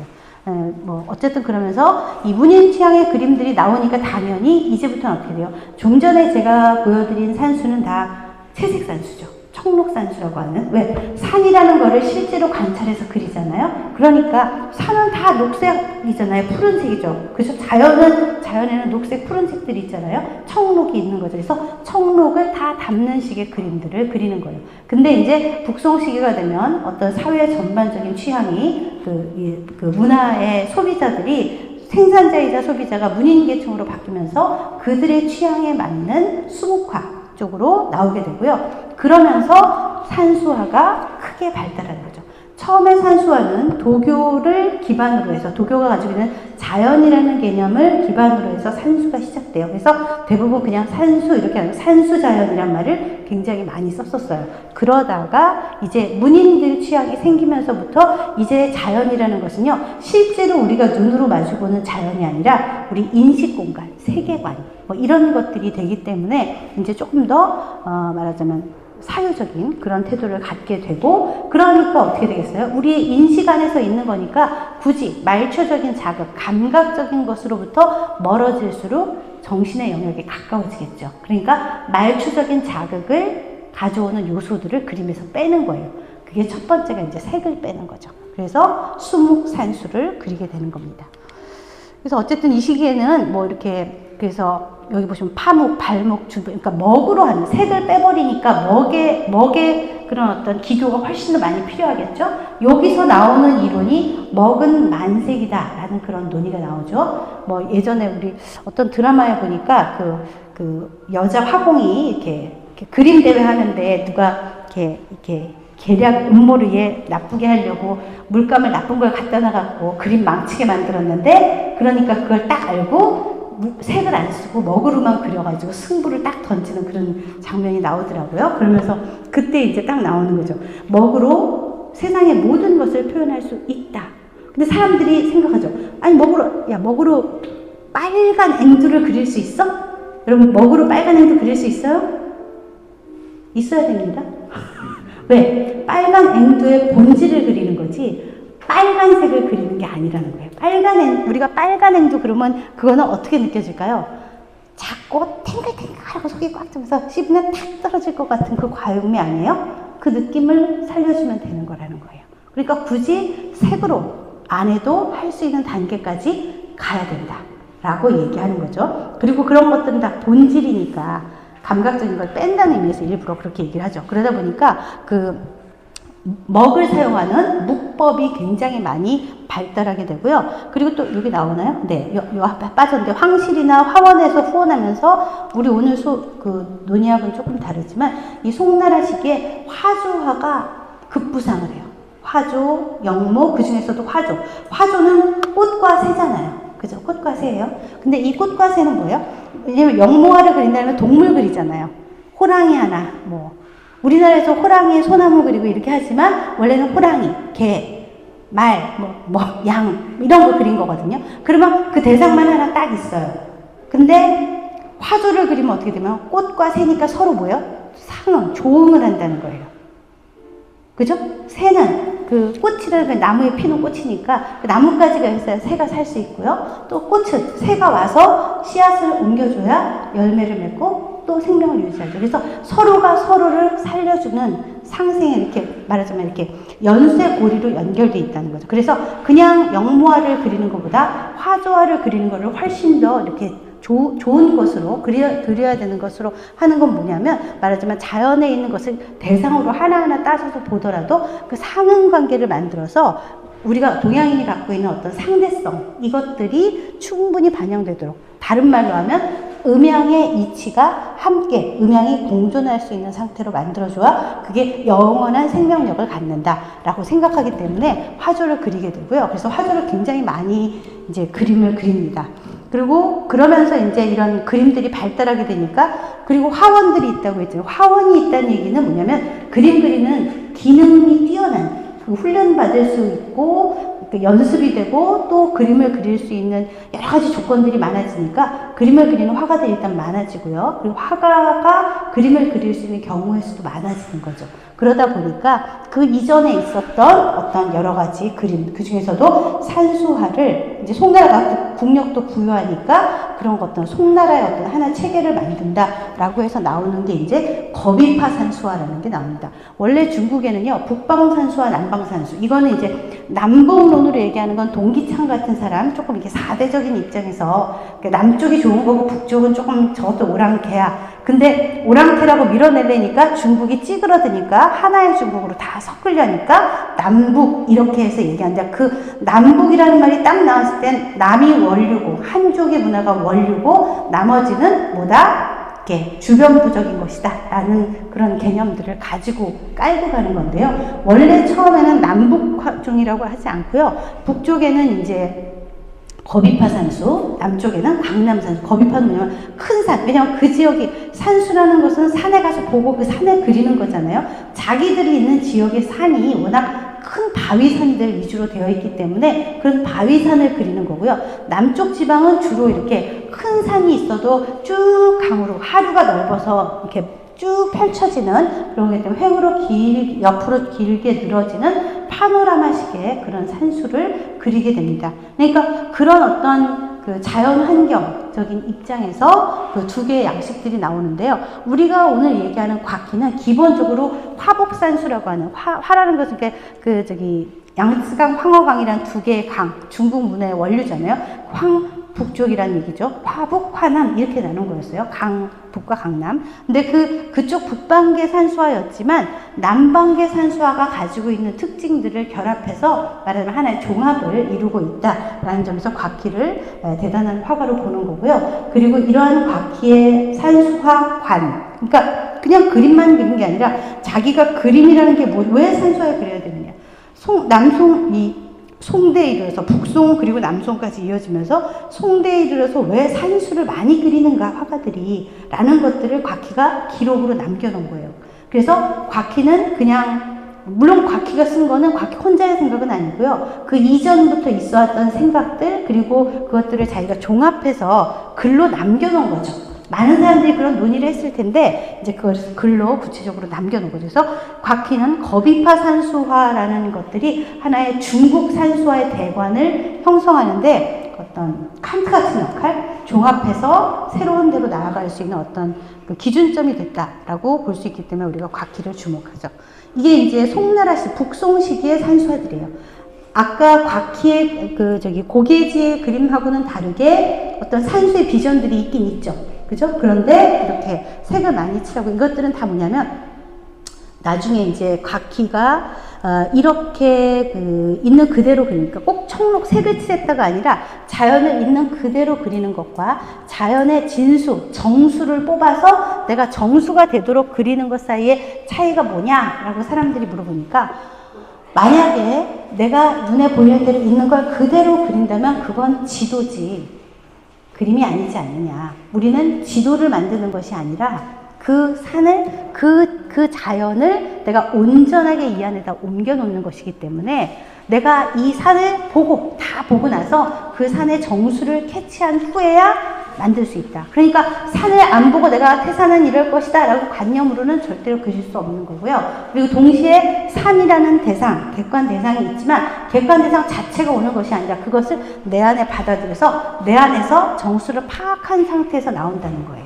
그래서 이것을 인식론적인 종합이다 라고 얘기를 하는 거죠. 그리고 바로 그러한 종합활동, 인식활동을 할 수 있는 게 화가. 그래서 어떤 사람이 그 산수를 잘 그렸다라는 것은 기교적으로 뭘 잘 그렸다가 아니라 그런 정수를 파악할 수 있는 인식 능력을 가지고 있다라는 것. 그리고 그것을 적절하게 화면에 배치해서 사람들에게 사람들이 그것을 알 수 있도록 하는 기술까지를 다 가지고 있는 것을 말하자면 산수 화가의 자질이다라고 얘기를 했습니다. 이렇게 청록산수에서 이제 점진적으로 이렇게 나가죠. 이게 거비파 산수화 하면 이제 많이 나오는 사람이 이성, 관동, 그 전에 형호 이런 사람 나오는데 형호는 조금 더 이제 초창기 있고요. 이성이라는 사람이 이제 그리죠. 이성의 산수화만 하더라도 여기 보시면 요 산수화에서 보면 이게 이제 거비파 산수화의 특징이죠. 요 위에 여기 산이 말하자면 산 하나, 주산 하나로 그냥 다 채워버리는 듯한 이런 모습인데요. 이성과 곽희를 묶어서 이곽파라고 불러요. 이곽파. 그래서 이 이곽파가 거비파, 그러니까 화북산수와 강남산수의 어떤 요소, 강남산수를 가져오는 게 아니라 강남산수가 가지고 오는 특징, 그것을 가져다가 화북산수를 어떤 물질적인 것, 왜냐면 화북산수 굉장히 물질적이에요. 딱 보면은 촉감적으로 그 덩어리감, 무게, 이런 것들이 막 산세, 이런 게 물리적으로 느껴지도록 그림을 그려야 잘 그린다고 하거든요. 근데 이런 것들은 이 산이 굉장히 큰데 이 산이 나한테 이렇게 쏟아질 것 같이 보이진 않잖아요. 형호의 그림 같으면 진짜 그림 보면 이렇게 산이 나한테 쏟아질 것 같아서 이렇게 보고 있는데 사실 눈앞에 이렇게 있는데요. 이상하게 내가 이렇게 밑에서 이렇게 보고 있는 것 같은 내가 이렇게 작아지는 느낌이 실제로 경험이 됩니다. 그러면서 이렇게 위축이 되고 대단하다. 이렇게 그러니까 자연 앞에 인간이 작은 존재라는 거를 인식하라는 의미에서 만들어낸 것들이 화북산수예요. 그래서 실제 자연을 웅장한 기세, 기운으로 이제 표현하고 있는데 여기서는 그렇게 웅장하고 큰 산을 그리긴 했지만 이성은 요 앞쪽이 좀 잔잔하죠. 모두 많고요. 그죠? 그래서 그 뒤에 있는 화북산수만 가지고 있던 요소에 강남산수가 가지고 있는 요소를 더하고 있어요. 요것을 이제 기술적으로는 이성이 더 잘 그렸고요. 그리고 그것을 이론적으로 정립을 이제 곽희가 잘 하고 있는 거죠. 네, 청만소사도라는 작품이고요. 보시면 위쪽에 이렇게 거대한 것들. 그래서 이게 보면은 그림에 보면은 제가 여기서 보여드리면 뭐가 보이나 이런 걸 잘 보셔야 돼요. 우선 이렇게 산이 있죠. 그죠? 봉우리가 있죠. 산이라기보다 봉우리가 있고, 그 다음에 봉우리도 주봉이라고 해서 제일 큰 게 가운데 딱 놓이고요. 그 다음에 그 양 옆으로 이제 그 봉우리들을 두어서 이 주봉이 얼마나 크고 장대한가, 단단한가 이런 것들을 볼 수 있도록 나머지를 배치하는. 그러니까 실제 가서 보면 이게 보일 때도 있고 안개 안 보일 때도 있고요. 보일 때도 있고 실제 있는 것이 아니에요. 이렇게 옆에 있는 게 아니라 이쯤에 있을 수도 있어요. 근데도 화가가 이렇게 갖다 놔서 이것과 대조해서 볼 수 있고요. 근데 이게 영 이 지역에 없는 건 아니에요. 여기에 바로 붙어 있지 않고 요쯤에 있을 수도 있고 여기 있을 수도 있고 여기 있을 수도 있는데 화가가 어떻게 화면 안에 포진치세라고 해요. 갖다 집어넣어서 위치를 잡아준다는 거죠. 그래서 이런 산이 있고 산은 물에 의해서 말하자면 생명력을 얻는다. 그러니까 우리가 몸에 피가 흘러야지 사는 것처럼 이 산이 나의 이렇게 근육과 뼈 이런 거라면 이 물은 혈액이다 라고 해서 이 두 개가 같이 있어야만 생명력이 생긴다 라고 하고요. 그리고 이러한 산들을 그리면서 반드시 정자를 하나씩 그려놔요. 여기도 지금 정자가 있죠. 근데 정자라고 하기에는 굉장히 우리나라 같은 경우 아니면 이제 나중에 원대로 가면 예찬이나 이런 사람들은 진짜 이렇게 나무젓가락 이렇게 대놓은 것 같이 그냥 쓰러질 것 같은 그런 빈 정자를 가져다 놓는데요. 이때만 해도 산속에 여기다 이거 지으려면 큰일 나겠죠. 노동력을 얼마나 착취해야 될지. 이 산속에 이런 재료들을 다 가지고 가서 거의 궁궐 같은 건물을 지어놓고 있어요. 근데 이상하게 중국의 그림에 보면 이렇게 정자라고 하는 이름의 건물이 꼭 있어요. 이거 뭐냐면 자연과 인간이 공존해야 하기 때문에 그 인간이 만들어내는 건물을 배치를 해야 되는 거고요. 그리고 만약에 이런 게 없으면 인간이 범접할 수 없는 자연이 되는 거예요. 그러니까 이 이전의 산수에서는요, 정자를 이렇게 열심히 안 그릴 수도 있고, 별로 정자가 중요한 의미가 없는데, 곽희에 이르면 정자의 중요성을 굉장히 많이 강조해요. 곽희가 지나면 조금 더 의미가 달라지는데요. 왜냐면 이거는 곽희가 얘기하는 산수는요, 인간과 자연이 어떻게 공존할까, 유기적으로 함께 있을 수 있는가라는 것들을 드러내야 하기 때문에 인간이 만들어낸 정자를 놓고요. 또 이런 정자를 통해서 산은 표정을 얻는다라고 표현을 합니다. 그러니까 표정을 얻는다는 건 뭐예요? 거기에 이제 어떤 의미가 부여되고, 그쵸? 이런 것들이죠. 그러니까 이 산을 누군가 느끼는 게 있어야 표정이 생기는 거잖아요. 그죠? 그런 것들을 담기 위해서는 사람이 머무는 공간인 정자. 그래서 정자까지 있어야 그런 어떤 자연, 인간 공존을 보여줄 수 있다라고 얘기를 하고요. 이 화북산수의 특징이 이제 여기 보시면 이런 나무를 그리는데요. 이렇게 해조묘법이라고 해서 마치 바닷속에 산호초처럼 이렇게, 그죠? 나뭇잎이 없고 이렇게 그리고요. 또 만약에 봄에 꽃 피는 장면을 그리면요. 우리는 나뭇잎이나 꽃이 무성해지면 이 가지들을 안 그리잖아요. 가지가 잎에 이렇게 덮여 있잖아요. 근데 동양화에서 보면 마치 투시한 것처럼 나뭇잎을 다 그려도 나뭇가지를 다 그려요. 다 보이게 해요. 그러면 우리 생각에 앞쪽에 있는 나뭇잎을 가위로 다 전지에서 잘랐나 싶을 만큼 나뭇가지를 다 보여줘요. 왜 그러냐면 나무에서 남은 잎은 장식이고 있었다 없었다 하는 거잖아요. 근데 줄기는 있어야 되는 거죠. 항상 있는 거죠. 내 눈에 보일 때도 있고 나뭇잎을 가려서 안 보일 때도 있지만 눈에 보이든 안 보이든 존재하는 거, 그거를 더 중심에 두고 그리기 때문에 나무를 그리면 이런 어떤 줄기 위주로 그린다든가, 잎을 그리면 잎이 줄기를 가리지 않게 그린다든가, 이런 것들을. 그러니까 동양에서 산수화는요, 이렇게 눈으로 보고 그리는 게 아니고 다 이유가 있고 의도가 있고, 그 의도의 가장 정점에는 본질을 찾으려고 하는 그런 입장들이 다 담겨 있는 거죠. 그래서 이렇게, 그리고 꼭 이렇게 다리가 하나씩 있어요. 이렇게 이런 다리들은 대부분 뭐냐면, 말하자면 2개, 3개, 말하자면 이 다리로 인해서 우리 밖에 있는 관계. 그러니까 서양의 그림들은 그림 자체로 완전한 세계를 얘기해요. 관객을 배제한 상태에서 그 자체로 완벽한 세계를 만들어준다면, 동양의 산수화는 이 곽희 때에 이르면요, 관객 없이 그림이 있지 않아요. 그러니까 화가도 관객이고요. 화가 말고 이 그림을 보는 사람까지도 그림 속에 만들어지는 거예요. 그래서 이 그림 속의 세계라는 것은 그림의 세계죠. 그죠? 이 지금 앞에 있는 이 산수는 그림 속 세계고요. 이 세계를 마주하고 있는 관객이 앞에 있다는 거예요.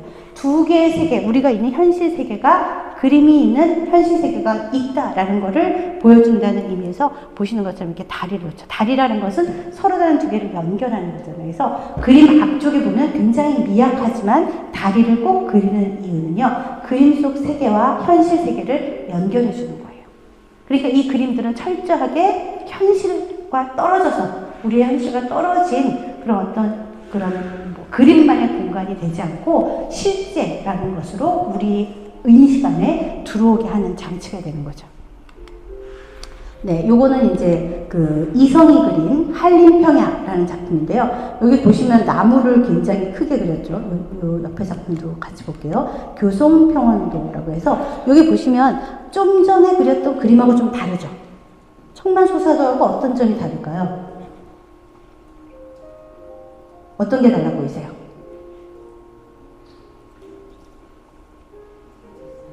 산이 잘 안 보이죠?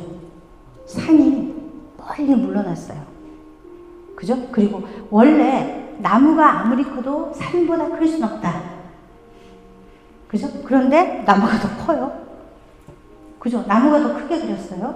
그런 얘기는 뭐냐면 이 산의 이 원리는 그대로예요. 나무가 산보다 클 수는 없다라는 걸 전제로 두니까 그렇다면 나무가 이만한데 산이 요만해요. 그럼 이거는 나무가 여기에 포개질 만큼 멀리 밀려나야 된다는 얘기예요. 그래서 지금 여기에서 이런 나무를 더 크게 그림으로 해서 이 사이 공간이 물리적으로 나무와 이 산의 실제적인 거리의 비례보다 훨씬 더 넓은 것처럼 우리가 느끼게 해준다는 거예요. 깊은 공간감을 만들어내기 위해서 앞쪽에 이렇게 큰 나무를 세워두는 거죠. 그리고 나무는 그리고 항상 이렇게 그러니까 나무의 가장 본질은 뭐예요? 뿌리에 있는 거예요. 생명력의 근원이 뿌리죠. 위로 나온 것도 있지만, 그러니까 나무를 그릴 때 뿌리가 있다라는 걸 상정하지 않는 그림을 그렸다 그러면 그건 아무리 딴 걸 다 잘해도 기운 생동할 수 없다라고 생각을 해요. 그래서 나무가 있는 곳을 보면 이렇게 밑에 이렇게 뿌리도 나오고 나무가 받치고 있는 바위들을 굳이 따로 이렇게 사실 그냥 그려도 되는데 둔덕 같은 것들을 꼭 만들어 두는 거죠. 그리고 나무는 산에 있는 거기 때문에 이 둔덕은 결국 이것도 일종의 산처럼 작은 산처럼 역할을 하는 거죠. 그리고 이 두 그림에서 중요한 점은 뭐냐면요. 이렇게 이상하게 이런 선을 많이 그리고 있어요. 산도 이렇게 뾰족하게 안 그리고 이렇게 중첩되게 해서 수평선, 가로선을 많이 그려주고 있어요. 이거는 뭐예요? 말 그대로 평이 되는 거죠. 평평해지는 거. 그러니까 원래 화북산수화 같은 거비파산수화는요. 이런 어떤 수평의 개념이 없고요. 전부 다 종으로 길어요. 그림도 종으로 길잖아요. 그죠? 아래로 긴 종으로 축으로 된 그림을 그려요. 그래야만 더 위로 올려다보는 것 같은. 그래서 이 기존의 화북산수가 제일 좋아하는 그런 어떤 원법은 고원법이에요. 아래에서 위를 올려다보는 시선, 이걸 고원법이라고 하죠. 그걸 주로 했는데요. 이 이성은 거비파산수화 작가이고 화북산수 계열에 드는데 이성도 그렇고 각희도 그렇고 특히 이성이 그림에서 작품 제목에도 평자가 들어가 있죠. 교송평원도 평자가 들어가 있죠. 이 평원을 나타내는, 평평함을 나타내는 수평의 구도들을 필요한 것들, 여기 이런 거 안 그려도 되거든요, 공간. 근데도 일부러 이렇게 막 그려주고, 앞에 있는 것들도 이렇게 가로 느낌의 쌓이는, 축적이 되는 이런 선들을 많이 그려줍니다.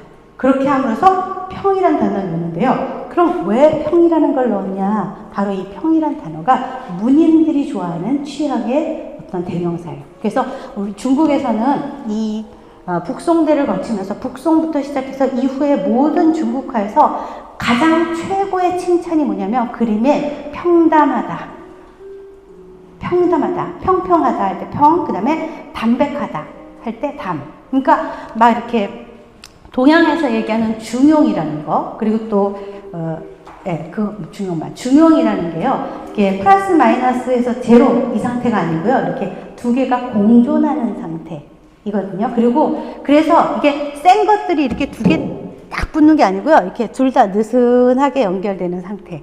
그죠? 느슨하게. 그래서 일로도 갈 수 있고 절로도 갈 수 있고. 동양에서 얘기하는 역이라는 거 이제 역, 바뀌다, 바뀔 역. 이거는 센 게 막 바뀌는 게 아니라 어찌 보면 이렇게 되고 어찌 보면 이렇게 될 수 있는 그런 상태. 그건 뭐예요? 일로도 갈 수 있고 변화를 계속 가지고 있어. 근데 변화해서 한쪽으로 치우치고 쓰러지는 건 아니라는 거예요. 그 중용을 담고 있느냐라고 중용을 미학적인 용어로 평담이라는 단어로 정의를 합니다. 그리고 그 평담이라는 단어를 시각적으로, 그죠? 기술적으로 표현할 때 이 수평이라는 구도를 갖게 되고요. 그래서 아까 얘기했던 고원, 그리고 또 산의 시원, 이런 것들이 이제 논의가 되는데요. 그러고 나서 여기에다가 평원법이라는 것들을 더 적극적으로, 그러니까 고원과 시원도 있지만 평원을 더 중시하면서 곽희는 고원, 시원, 평원을 굉장히 이렇게 고르게 처음에는 해요. 그래서 그렇게 고르게 해서 남긴 작품이 임천고치에서 나와 있는 조춘도, 이른 봄의 풍경을 그린 조춘도라는 거고요. 그리고 시간이 지날수록 훨씬 더 문인 취향적인 그런 미의식을 반영하다 보니까 이제 평담한 평안산수 쪽으로 이제 변화하는 그런 흐름을 보입니다. 네, 요거는 이제 뭐 거비파 산수화 중에 제일 유명한 작가죠. 범관. 이게 재밌는 게 보시면 여기 이렇게, 그리고 사람들이 이런 그 산이 있으면 물이 있다 그랬잖아요. 이 산이 얼마나 크고 계곡이 깊은지를 꼭 여기 있는 폭포, 요게 폭포에 이렇게 가느다란 폭포로 표현을 해주고요. 그 다음에 요 밑에는 또 여기 사람들이 이게 개미처럼 막 기어가는 게 이게 사람들이에요. 그러니까 사람이 이만하면 이 뒤에 있는 이 바위, 이게 바위가 한 덩어리잖아요. 이거는 얼마나 크겠나 라는 것들을 이제 자연의 거대한 자연 앞에 그 진짜 작은 인간, 나약한 인간들 막 발악하고 있죠. 막 어디로 가려고. 근데 이 사람들이 결국은 이 거대한 자연을 향해 나아간다는 거죠. 그런 것들. 아까 다리를 그리는 것처럼 이렇게 여행객, 어딘가로 가고 있는 사람들. 그 사람들 뭐야? 산으로 가고 있는 사람들인 거예요. 산으로 가고 있는 사람들은 아직 산속에 못 들어갔고요. 아직 우리가 살고 있는 현실 세계, 말하자면 이런 사람들이 우리 보는 사람 자신이 돼서 저 사람들을 통해서 우리가 절로 갈 거라는 어떤 지향성 같은 것들을 담아줍니다. 그래서 이렇게 사람들을 꼭 그림 속에 작게 그려놓고 있어요. 네, 범관은 이렇게 거비파 산수로 이렇게 커다란 산수를 그리죠. 아까 이성이나 뭐 뒤에 나올 곽희에 비하면 조금 더 예스러운 그런 거비파의 특징들 같은 것들을 그런 바위 표현이라든가 이런 걸로 이제 보여주고 있는 거죠.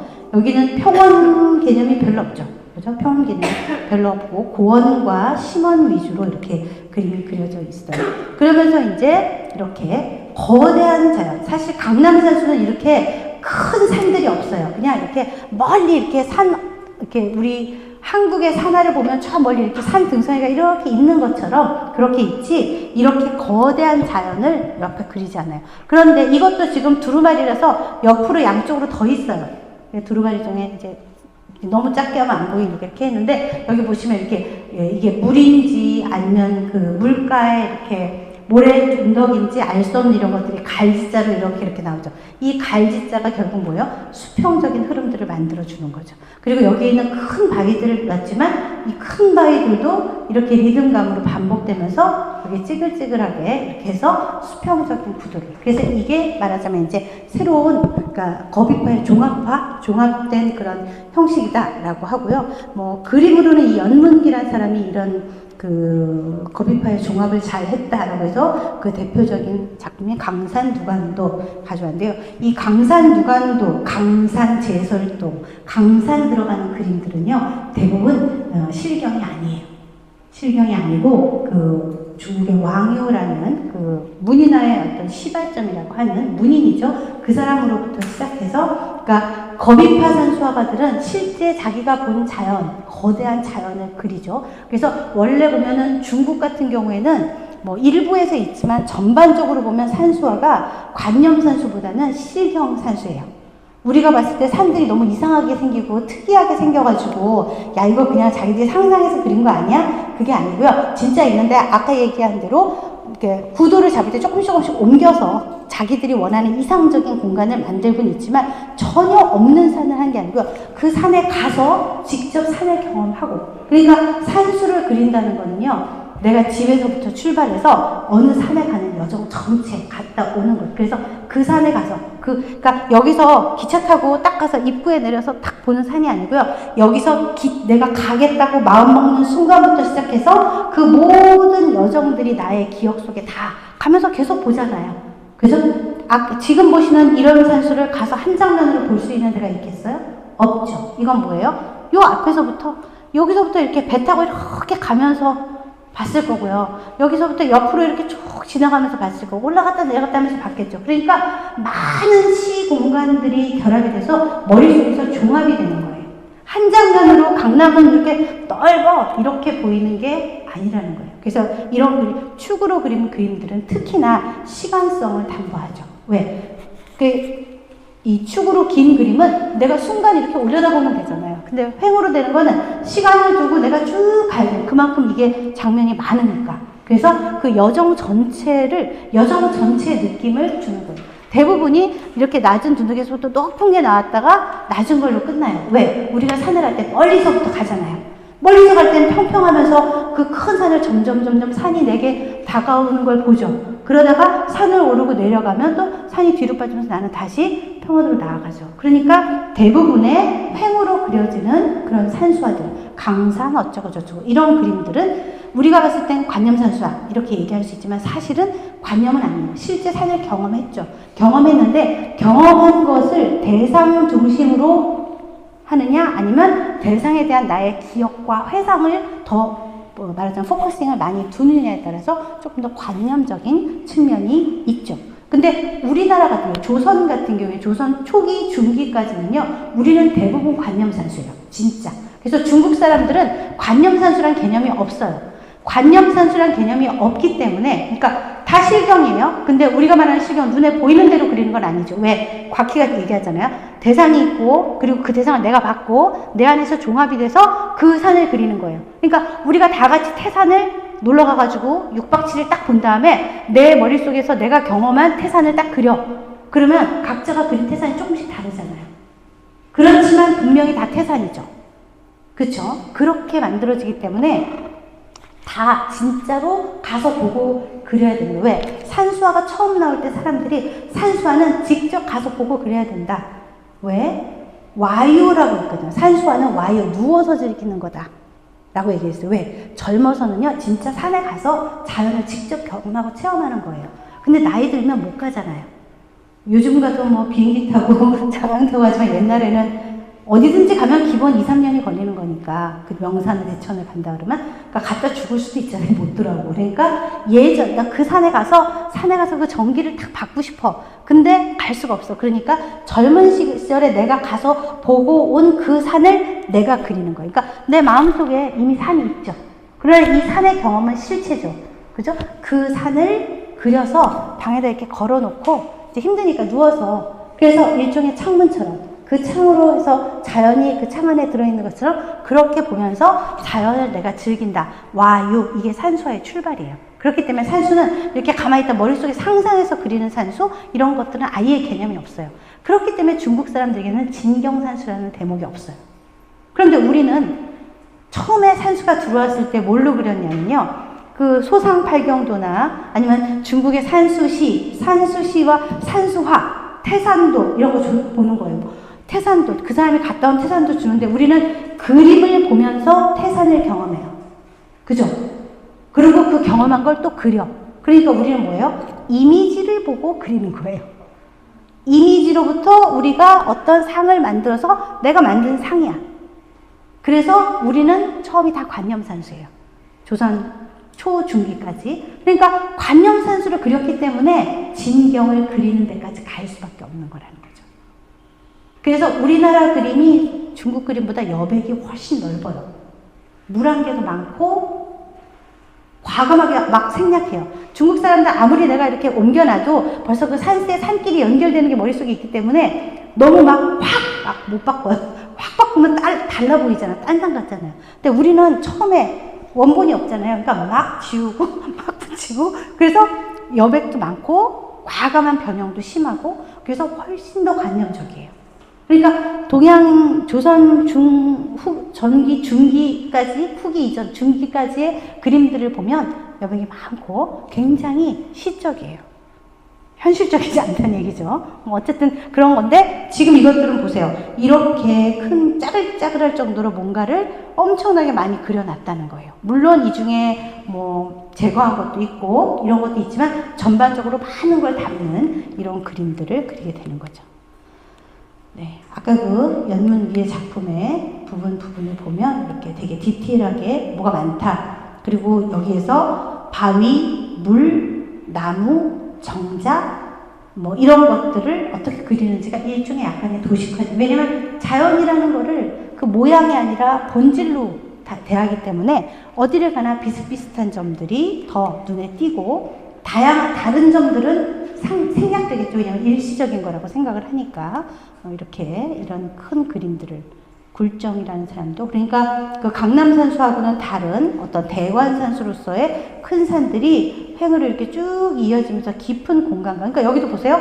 이런 것들이 평담해지는 거죠. 만약에 요것만 이렇게 그렸다고 상상하는 것과 이게 다 있다고 보면 이 옆에 가운데가 반쪽이 비어 있잖아요. 그것도 비어 있는 것들을 가로축으로 인식하게 하기 위해서 일부러 이렇게 막 이렇게 둔덕 같은 것들을 넣거나 물결을 부분적으로 그리거나 그리고 이게 물이라는 걸 보여주기 위해 산수 안에 꼭 또 뭐가 있어요? 배가 있어요. 배탄. 그러니까 그러니까 배라고 안 하고 낚시라고 표현을 해요. 낚시하는 사람이 꼭 있어야 된다. 낚시는 어디서 물에서 한다. 그러니까 물을 물을 안 그리잖아요. 그죠? 그러니까 물결 무늬로 표시하기도 하지만 대부분 물은 안 그리죠. 왜냐하면 이게 산수화에서는 산은 양의 기운이고요. 물은 음의 기운이죠. 제가 전에 말씀드렸잖아요. 솟아오르는 기운과 아래로 떨어지는 기운. 그래서 산수를 반드시 같이 그려야 돼요. 그러면 산수를 그리는데 양과 음이야. 그럼 양은 그렸어. 음은 안 그리면 되잖아요. 그래서 비워주는 거예요. 여백은 그냥 안 그린 게 아니고요. 이 그린 것을 상대적 개념으로서 안 그린 거예요. 그런 의미에서 여백이라는 것은 비어있다가 아니라 여백으로 남아있다. 의도적으로 비워두는 거예요. 이걸 그리지 않음으로 해서 옆에 있는 그린 것들이 훨씬 더 강한 그런 자기 그 얘기하는 거죠. 만약에 여기도 그리고 여기도 그리면 이게 더 크고 강하고 세 보이지 않겠죠. 그죠? 그래서 이 여백이라는 걸 그리지 않는 이유는 비워둔다. 왜? 음이야. 그러니까 음과 양이라는 게 반드시 오르고 내리고만 있는 게 아니고요. 상대적인 거예요. 넓고 좁고 크고 작고 단단하고 부드럽고 있고 없고 이렇게 상대적으로만 인식되는 거. 그러니까 있다. 있는 게 뭔지 모르죠. 그죠? 없는 거 아닌 거. 남자, 여자 구분될까요? 이제 우리 이제 나이 먹었으니까 굉장히 여성 호르몬 줄어서 남성적이 됐고요. 남성 호르몬 줄어서 여성적이 됐잖아요. 그럼 우리가 20대하고 비교하면 우리 좀 남자도 아니고 여자도 아니고 그렇게 되잖아요. 그러니까 그것도 남성, 여성이라는 것도요. 상대적으로 남자, 여자라는 거예요. 상대적으로. 근데 우리 몸에는 남성 호르몬, 여성 호르몬 다 있어요. 근데 어떤 게 더 많이 발현되느냐에 따라서 남성으로, 여성으로 바뀐다는 거죠. 그래서 이것들은 다 절대성이 아니라 상대성이다. 상대적으로 보인다. 그 상대성의 원리를 담아놓은 것이 산수화의 묘미라는 거예요. 그래서 산수화에서 여백이라는 것도 그냥 비었다. 동양인들은 마음이 넓고 여유가 있다. 이게 아니고요. 그리는 것과 그리지 않는 것. 채움과 비움이라는 그 두 개의 말하자면 그 음양의 이치를 그림 안에 공존시키는 방식이라는 거죠. 네. 허돈영 같은 사람도 이게 막 잘라버릴 정도로 이렇게 대단하게 그려주 이런 사람들이 다 이제 10세기, 그러니까 동양의 산수화가요, 10세기, 11세기 때 거의 최고조예요. 그 12세기까지 엄청나게 막 발전하고요. 13세기부터는 그 기존에 새롭게 고안된 것들을 이제 조금씩 변용하거나 이렇게 많이 하고 있어요. 역동적으로 이제 산수가 만들어지고요. 그런 가운데 이제 곽희라는 인물이 있죠. 이런 거 모르셔도 되고요. 어쨌든 이 사람은 한림학사원 대조니까 그 문인이었다. 글을 잘 쓰는 사람이고 글씨도 잘 썼고 그림도 잘 그린 걸로 유명하고요. 그리고 되게 특이한 건 제가 여기다 일부러 장벽화를 시작했대요. 장벽화는 뭐냐면 그 궁궐벽에 아주 이렇게 옆으로 쭉 이어서 궁궐벽 전체에다가 벽화를 그리는 일인 거예요. 그러니까 궁궐벽이라는 게 아무리 높아도 이렇게 길지 않고 옆으로 길죠. 그러니까 좀 전에 봤던 그 거비파 종합적인 산수화가 옆으로 쭉 길어지는 이런 산수를 그릴 수 있는 환경이 됐다는 거죠. 북방계 산수화 양식을 통일했다. 그 다음에 화론이라는 게 본격화됐는데 그건 뭐 다른 사람들도 했겠지만 임천고치라는 책을 남겼고요. 그 책에서 굉장히 우리는 삼원만 얘기하지만 사실은 굉장히 많은 얘기들이 있죠. 아주 철학적인 그런 담론이 담겨 있다라고 볼 수 있고요. 이 임천고치라는 것은 사실은 곽희가 쓴 건 아니고요. 곽희가 이제 계속 얘기하고 평소에 그림에 대해서 말했던 것을 아들인 곽사가 아버지가 죽은 후에 그것들을 이제 메모리하는 입장에서 아버지가 했던 것들을 정리하고 아빠가 써놓은 글들, 그 다음에 생각들을 정리해서 하나의 책으로 묶어낸 그런 것입니다. 그리고 이제 곽희의 임천고치도 이게 원본인지 아닌지 사실 몰라요. 근데 중국 같은 경우에는 이렇게 필사본들을 많이 만들어놔서 원본이 소실됐어도 이렇게, 근데 필사본들은 중간에 글자가 뭐 조금 바뀌거나 이런 것들이 있어가지고 어느 본이냐에 따라서 뭐 해석을 달리하는 게 있는데 어쨌든 우리가 이제 지금 많이 볼 수 있는 것은 청대 이제 사고전서에서 이 임천고치를 수록해 놓은 그런 부분이 있어요. 근데 거기에서 이제 6편으로 임천고치에 말하자면 챕터가 6개인데요. 그 중에 이제 산수화와 관련된 것으로 이제 산수훈이라는 게 되게 유명하고요. 그 이외에 화의, 그림이라는, 그림이라는 게 무엇이냐. 그 다음에 화결, 그림을 어떻게 내가 이제 이야기하겠다. 그림 그리는데 어떤 주제를 쓰는가. 그 다음에 화격습유 해가지고 이전에 있었던 그런 이전 시대의 작품들의 좋은 점들을 따서 내가 어떻게 이어갈 거냐. 뭐 이런 것들, 그림에 대한 그 이외의 자잘한 언급들, 이런 것들로 묶어놓은 책입니다. 그래서 그 중에서 우리가 이제 많이 보는 것들, 그 책에 이 조춘도라는 책이, 그림이 남아있고요. 아까 말씀드린 대로 이른봄, 아지랑이가 피어오르는, 그러니까 보면 이성이나 좀 전에 봤던 연문기나 굴정 이런 사람들 작품하고는 다르게 종으로, 그죠? 세로로 긴 그림이고요. 진짜 이거 덩어리 하나예요, 바위. 단지 여기에 이렇게 연물을 많이 넣어서 여기가 살짝 가리고 있는 거지만 어쨌든 이 바위살 하나, 바위 덩어리 하나를 그렸다. 라는 점에서 좀 전에 봤던 이성의 평원법 이런 것들하고는 굉장히 달라 보이죠. 근데 재미있는 건 이 작품에서 이제 각종 자기가 얘기하는 삼원법을 모두 다 이렇게 여기다 적용을 해 놓은 거예요. 그리고 이 작품이 중요하게 읽히는 것은 여기에 보시면 여기 발문, 제문이 있는데요. 여기에 이 그림이 1072년에 그렸다는 게 명확하게 언급이 되어 있어요. 그러니까 대부분의 그림들이 언제 제작했는지 잘 모르거든요. 근데 이거는 1072년의 것이고 또 다른 그 곽희의 다른 작품들은요. 곽희 것으로 우리가 사후적으로 인증해서 우리가 곽희 걸로 보고 있는 거지 진품이 아닌 경우도 많고 진품이 그러니까 위작이라고 할 수는 없지만 곽희가 그린 걸로 기록도 있고 뭐 누군가 모사했던 것 같아요. 근데 곽희가 있는지 아닌지 알 수 없어요. 그런 그림들인데 이 조춘도는 확실하게 명문이 남아있는 그림이라서 그 미술사에서는 이런 작품들이 어떤 준거점이 되기 때문에 굉장히 중요하게 이렇게 언급이 되는 거죠. 네, 이 그림이 이제 그 유명한 곽희의 조춘도이고요. 조금 이따 자세히 볼 거고. 이 산수훈에서 이제 이런 말을 해요. 이제, 야, 그림이, 산수화가 뭐냐? 산수화가 우리에게 가르쳐 주는 거, 가르쳐 주는 게 뭐냐? 라고 했을 때, 군자가 물을 산수를 하는 것은 그 뜻이 어디에 있느냐? 라고 하니까, 여기 단구, 단구어는 이제 공자를 얘기하는 거죠. 이것에서 바탕을 양성하면 항상 마음 두는 바요.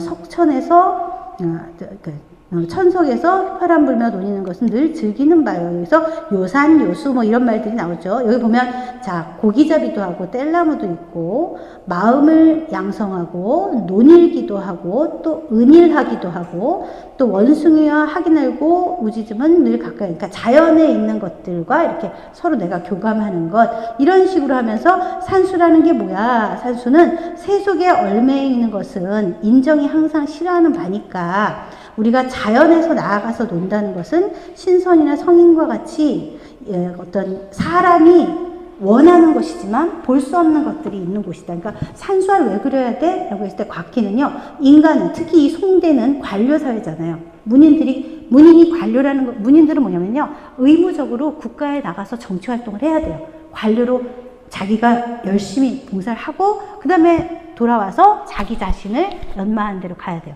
근데 나가서 정사를 하게 되면 항상 사람들, 사람이 하는 일이라는 것은 항상 이렇게 말이 많죠.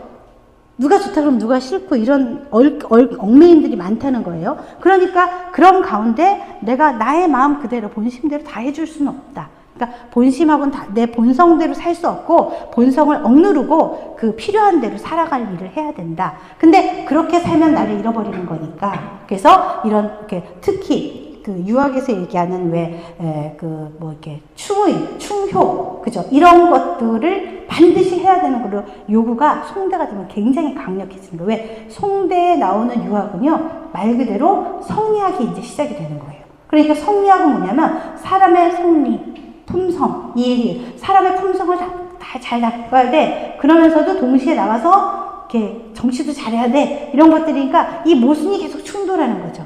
그리고 그런 가운데 자기 본질을 계속 갈고 닦는 수양도 해야지 이게 사대부다라고 얘기를 하거든요. 우리가 관료 얘기할 때 사대부하고 그 다음에 우리 선비, 우리 같으면 선비 얘기하잖아요. 사대부하고 선비의 공통점은 둘 다 유학을 공부한 사람들이에요. 차이점은 뭐냐면 사대부는 관직에 나아가서 현실 정치에 참여하는 거고요. 선비는 학문으로만 하는 사람이에요. 그러니까 현실의 개입을 잘 안 하는 거죠. 그러니까 선비들이 맨날 사극에 보면 아니 되옵니다 이거 하잖아요. 이 사람들은 명분론자들이라는 거예요. 근데 사대부들은 현실에서 일하는데 세금을 10% 걷어야 돼. 근데 이 집 갔더니 애가 5이고 이 집은 애가 없어. 그럼 5 있는 집 조금 덜 걷고 여기 조금 더 걷고 할 수밖에 없는 거잖아요. 그러면 그거는 명분이나 이런 거에 안 맞죠. 그렇지만 현실은 그런 게 있잖아요. 그래서 이 두 가지가 항상 충돌했다는 거예요. 송대는 관료사회가 엄청나게 발달했고 사대부가 중심이 되는 사회였는데, 그러다 보니까 이 사대부들이 가지고 있는 자기들의 모순점, 지향하는 바와 현실의 차이 간극을 이 모순을 어떻게 극복해내느냐가 가장 큰 문제였고요. 그거에 대한 대안으로 산수를 그릴 것을, 자연을 가까이 할 것을 이제 요구하는 거죠. 그렇기 때문에 산수화를 많이 그리게 되는 거예요. 산수화를 많이 그린다는 게 산수로 나아가는 거니까. 그래서 산수를 그려야 된다라는 당위성들을 이 산수 속에서 이렇게 설명을 합니다. 그런 말이에요. 나가서 속세와 단전에 행동하고 어쩌고 여기 보면 기영, 환기 제가 써놨죠. 이런 사람들 이렇게 현실에서 벗어나서 나는 귀도 씻고 혼자 산속에 사는 사람, 자연에 기여한 사람, 자연에서 자기를 자연화해서 사는 사람, 그것도 안 되고요. 그렇다고 나와가지고 진짜 이 현실에 있는 일들만 잘하는 사람도 안 된다. 그 둘의 모순을 어떻게 극복하느냐? 산수화를 그리는 걸 통해서 극복하라는 거예요. 그래서 산수화는 그 두 가지의 모순된 원리가 공존하는 상태로 나오는 게 맞다라고 얘기를 합니다. 이렇게. 그래서 임천이라는 게 다른 말로 하면 산수 자연이에요. 임천, 수풀림, 그 다음에 내천이니까 산속이죠. 임천의 뜻을 두고 연하와 짝함은, 이 연하는 안개, 구름 이런 거예요. 목매에 있을 뿐이고, 그러니까 거기에 가서 안개, 구름만 바라보면 이렇게 현실에서 벗어나 목매에 빠진다는 거죠.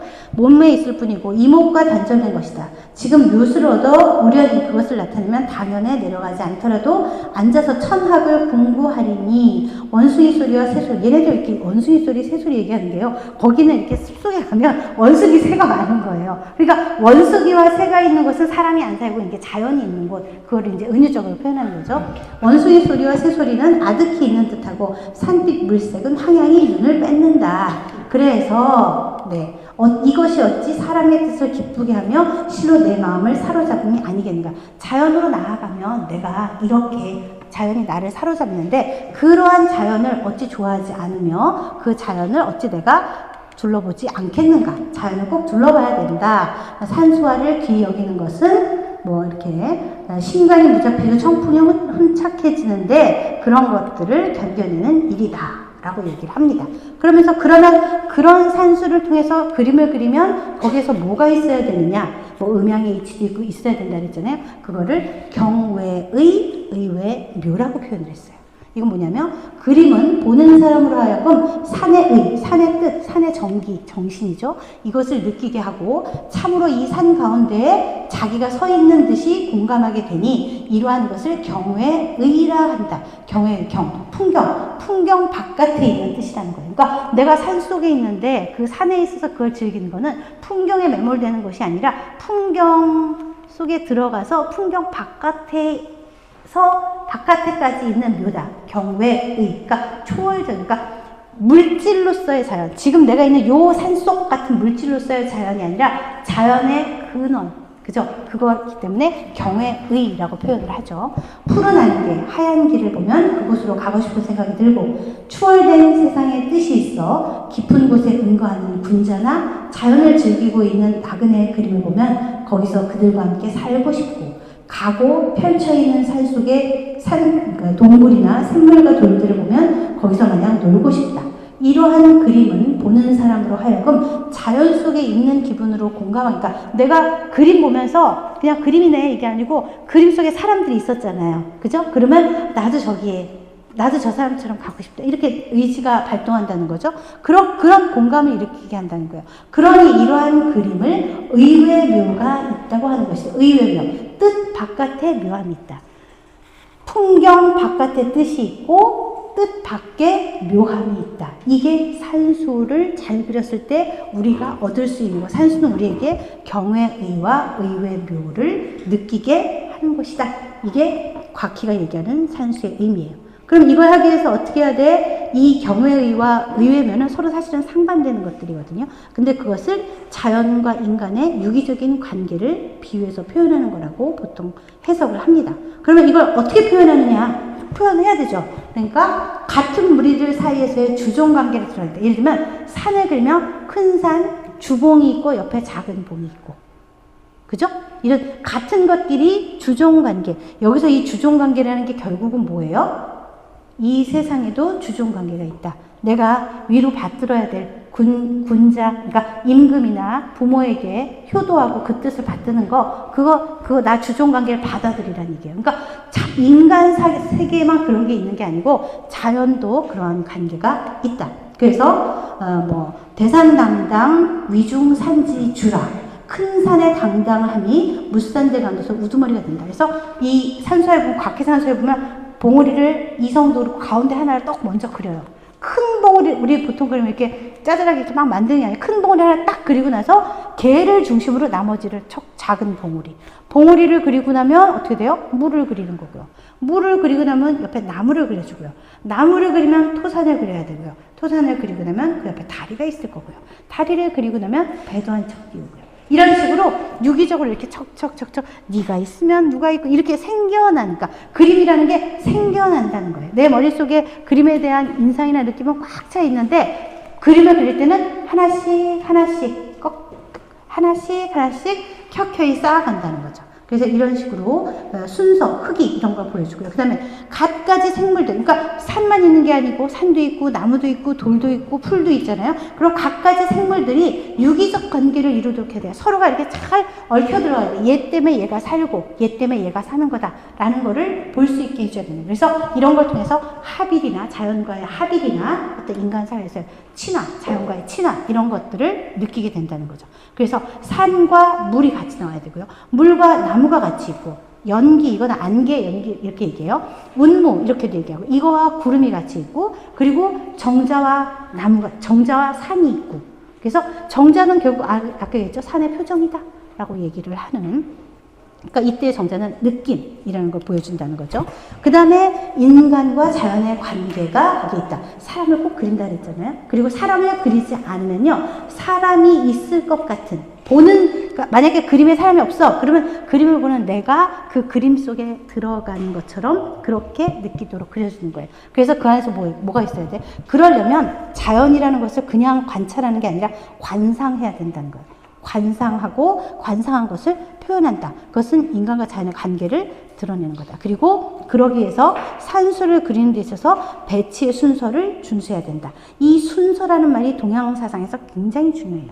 그러니까 동양에서는 유가도 그렇고 도가도 그렇고 이렇게 수행하죠. 불교도 마찬가지예요. 수행해서 도에 이르르죠. 근데 우리는 동양에는 월반이 없어요. 서양에서는 천재는 월반이에요. 여기서 빡 뛰어서 중간 안 하고 빡 해요. 근데 동양에서는 그런 게 없어요. 다 거쳐야 돼.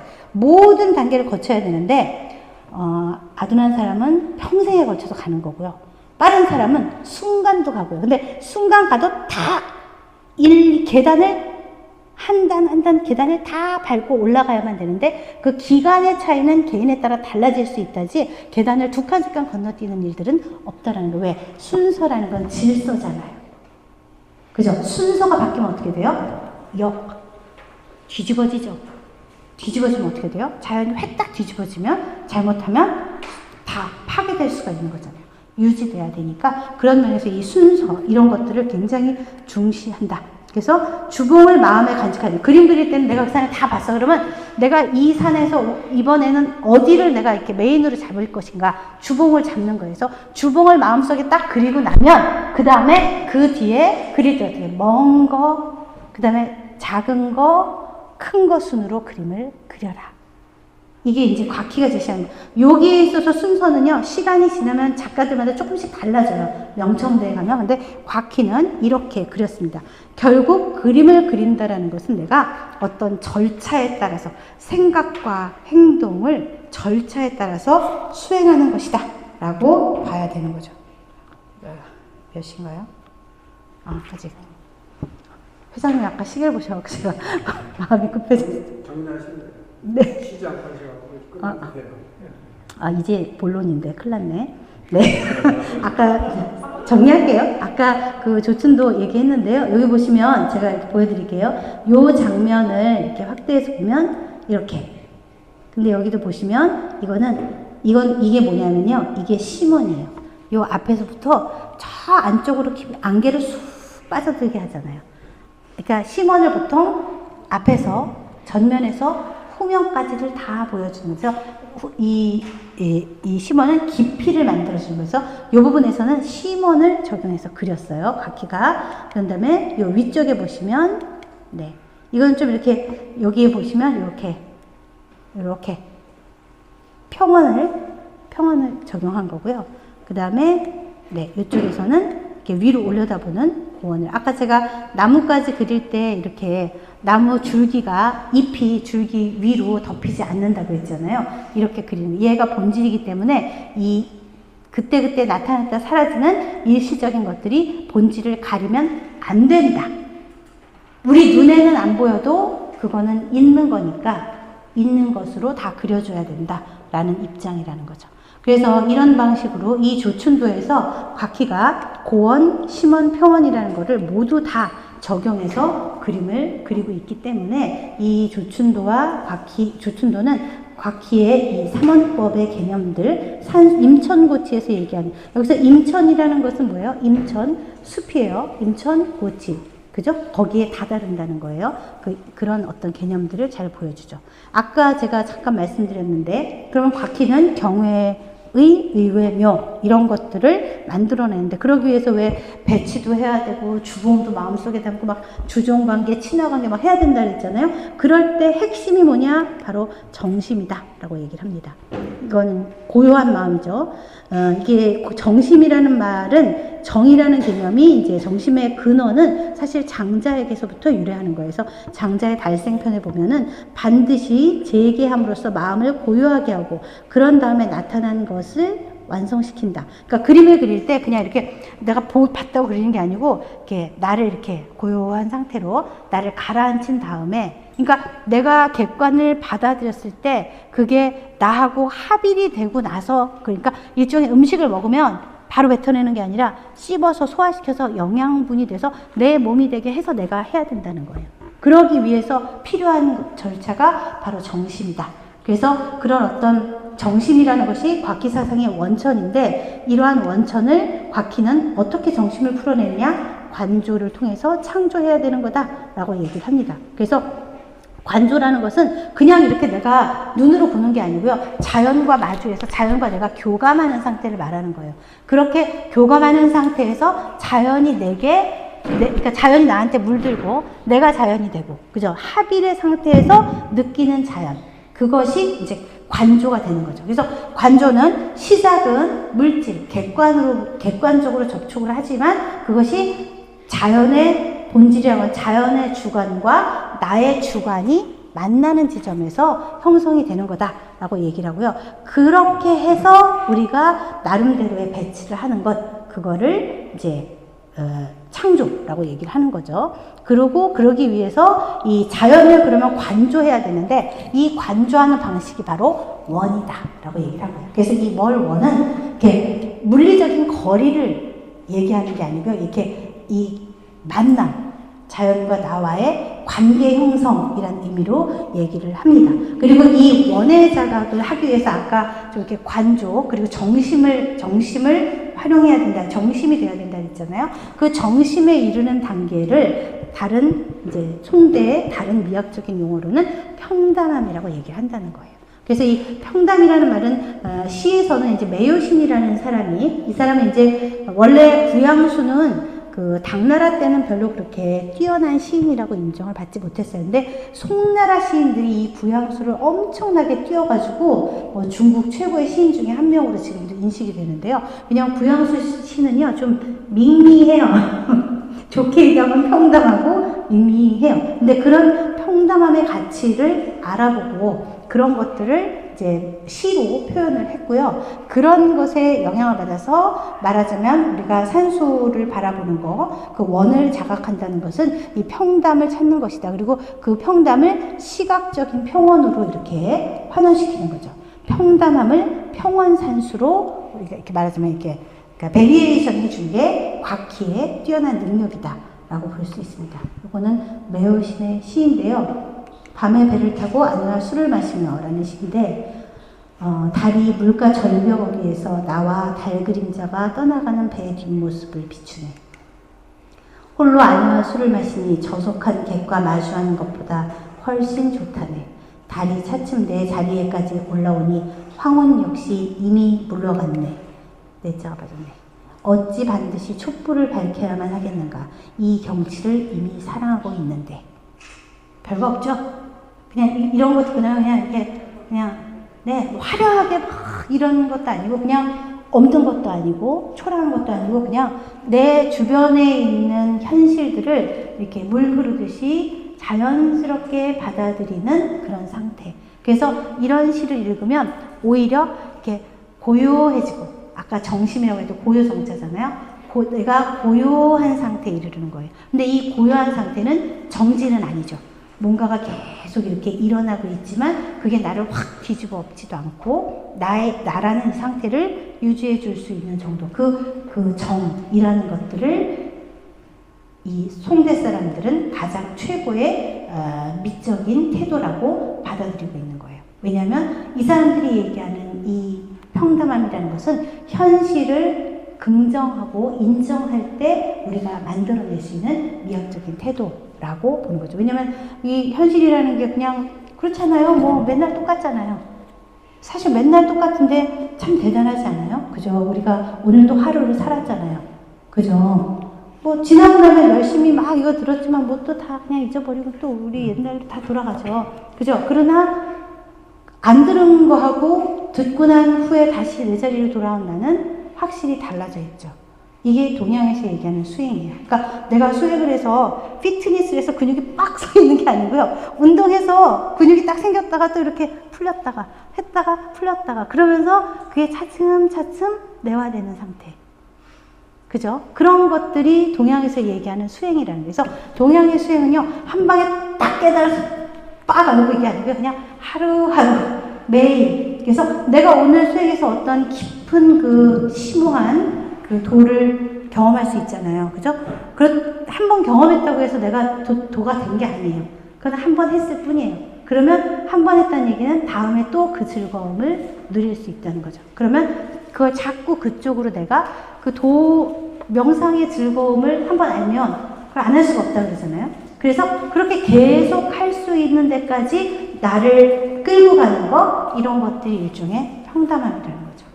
그래서 이 평담이라는 말, 평원산수, 이것들은 그러니까 곽희 이후에, 곽희 이전에 뭐 동원이나 이런 강남 산수 쪽에서도 평담함을 얘기하지만 이 평담을 어떤 미학적 차원, 그리고 실제 평원산수라는 실제 산수로 가져가는 데까지 갔던 것은 뭐 곽희 나이 좀 너무 많아가지고요. 여기 핵심만 앞에 어디로 갔나요?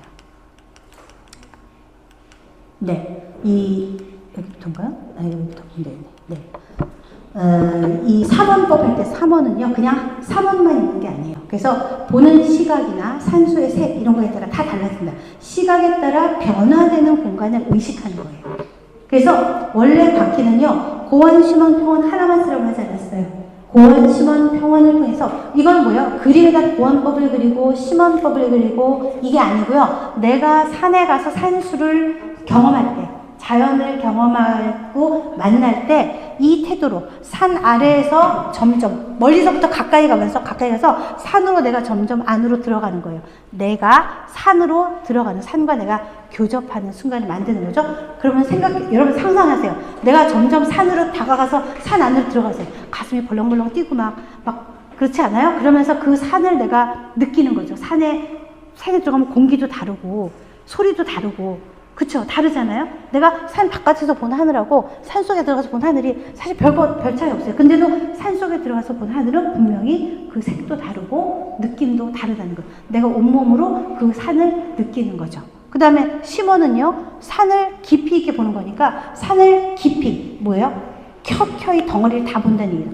앞에서부터 뒤로 돌아가면서 보는 거예요. 그러니까 이 심원의 태도는 뭐예요? 골짜기를 내가 애둘러서, 산을 내가 이렇게 바위 타고 빡 올라갈 수도 있지만 일부러 둘레둘레 둘러가면서 가는 거죠. 그럼 이렇게 둘레둘레 가면서 이 산 자체의 덩어리감도 느끼고요. 또 하나는 뭐예요? 산이 지금 여기서 보는 거, 저 뒤에서 보는 공간들이 다 다른 공간. 내가 앞에서는 볼 수 없었던 그 뒤에 공간이 또 있잖아요. 숨은 산이 있을 수도 있고, 숨은 물이 있을 수도 있고, 숨은 여백이 있을 수도 있고, 그것들을 내가 점진적으로 고원, 심원, 평원을 다 그 부동식 멈춰서 보는 게 아니고요. 동식 움직이면서 보는 거예요. 내가 이 식으로 걸어가서 산으로 가라는 얘기예요. 평화는 뭐예요? 가까운 데서 먼 사람이니까 꼭대기에 올라가서 우리가 저 멀리까지 다 보는 거. 그죠? 그게 평원이에요. 실제로 그렇게 보란 얘기예요.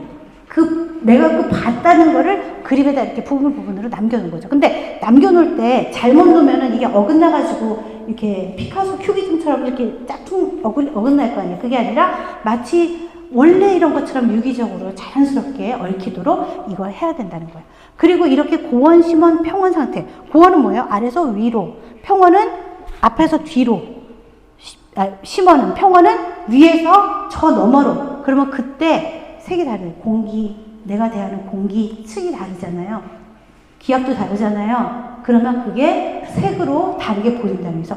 고원에서 보는 색은 맑고 밝다. 멀리 쫙 다 보이잖아요. 맑고 밝은 거예요.